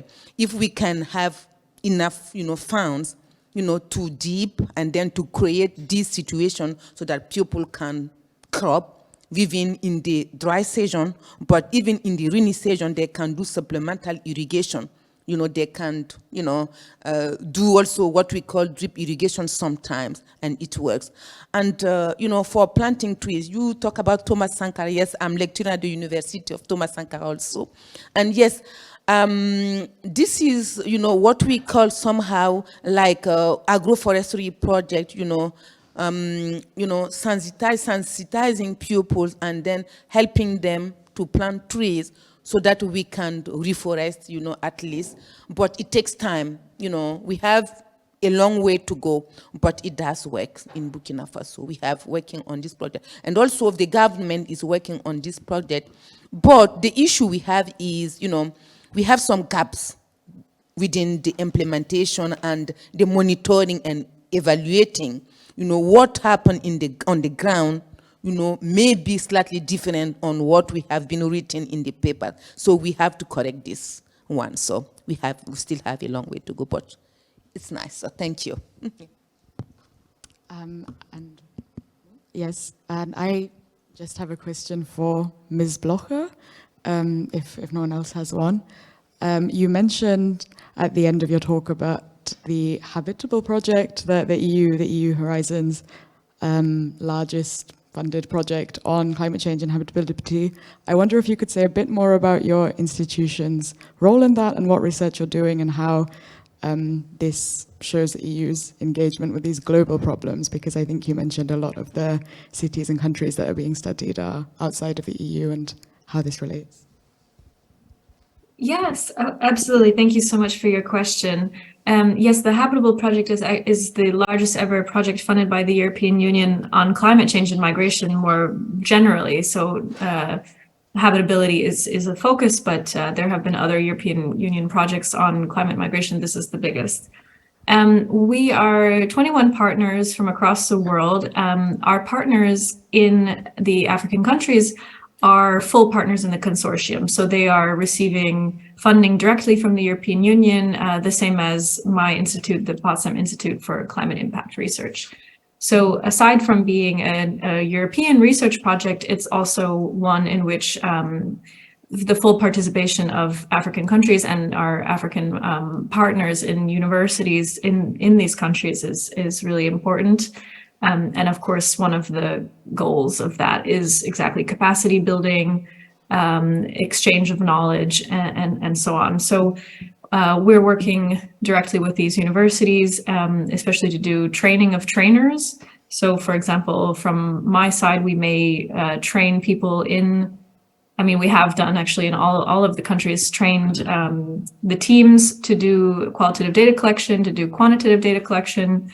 And this is something that is a useful skill for a lot of the master's PhD students that our partners are working with. From my side, from the Potsdam Institute for Climate Impact Research, we are leading a work package on qualitative data collection. So we informed the data collection guidelines, as well as the actual questions to be asked, and all of the, sorry, my baby is waking up. All of the things related to that. So ensuring a proper interview setting, how to ensure the gender dimension is included, social equity is included, and ultimately we will be, we're receiving the data now, and we will analyze this together with our partners in the African countries. Thanks very much for your question. Thank you, and thank you. That's a very interesting example of cooperation to solve these challenges that are facing us all.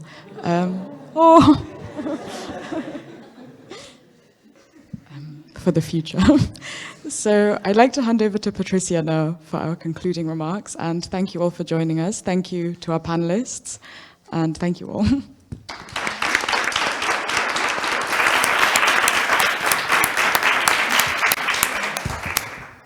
Thank you. I assume you are all tired, but with some sadness, I am standing here to close this conference. I wanted to take away at least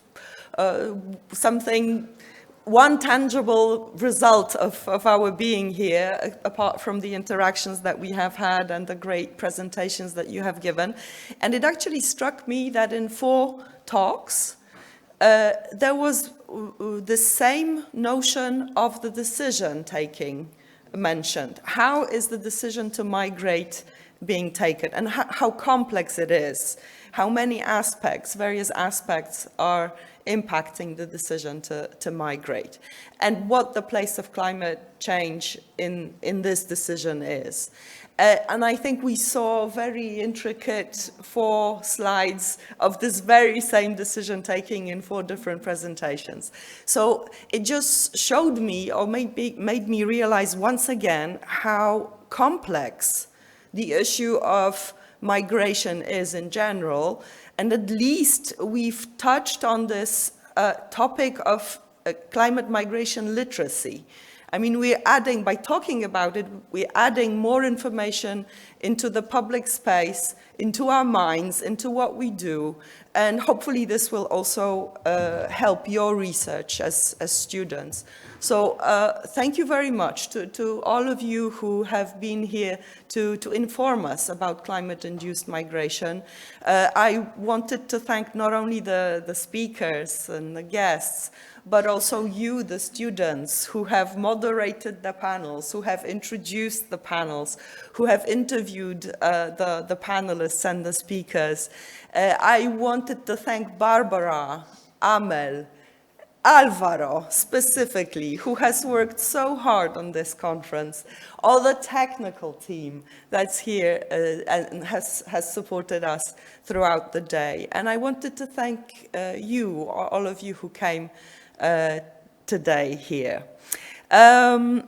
I want to invite you to a group photo, family photo, at the end of this conference.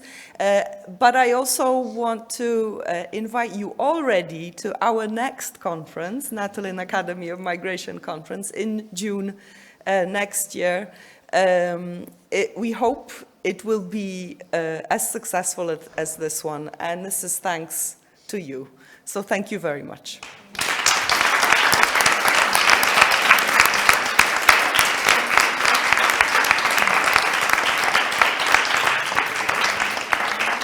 Let's take the family photo, please, over there in the room. Thank you. Oh, you did well. Yes, we are happy now. No, it's okay, but I got time.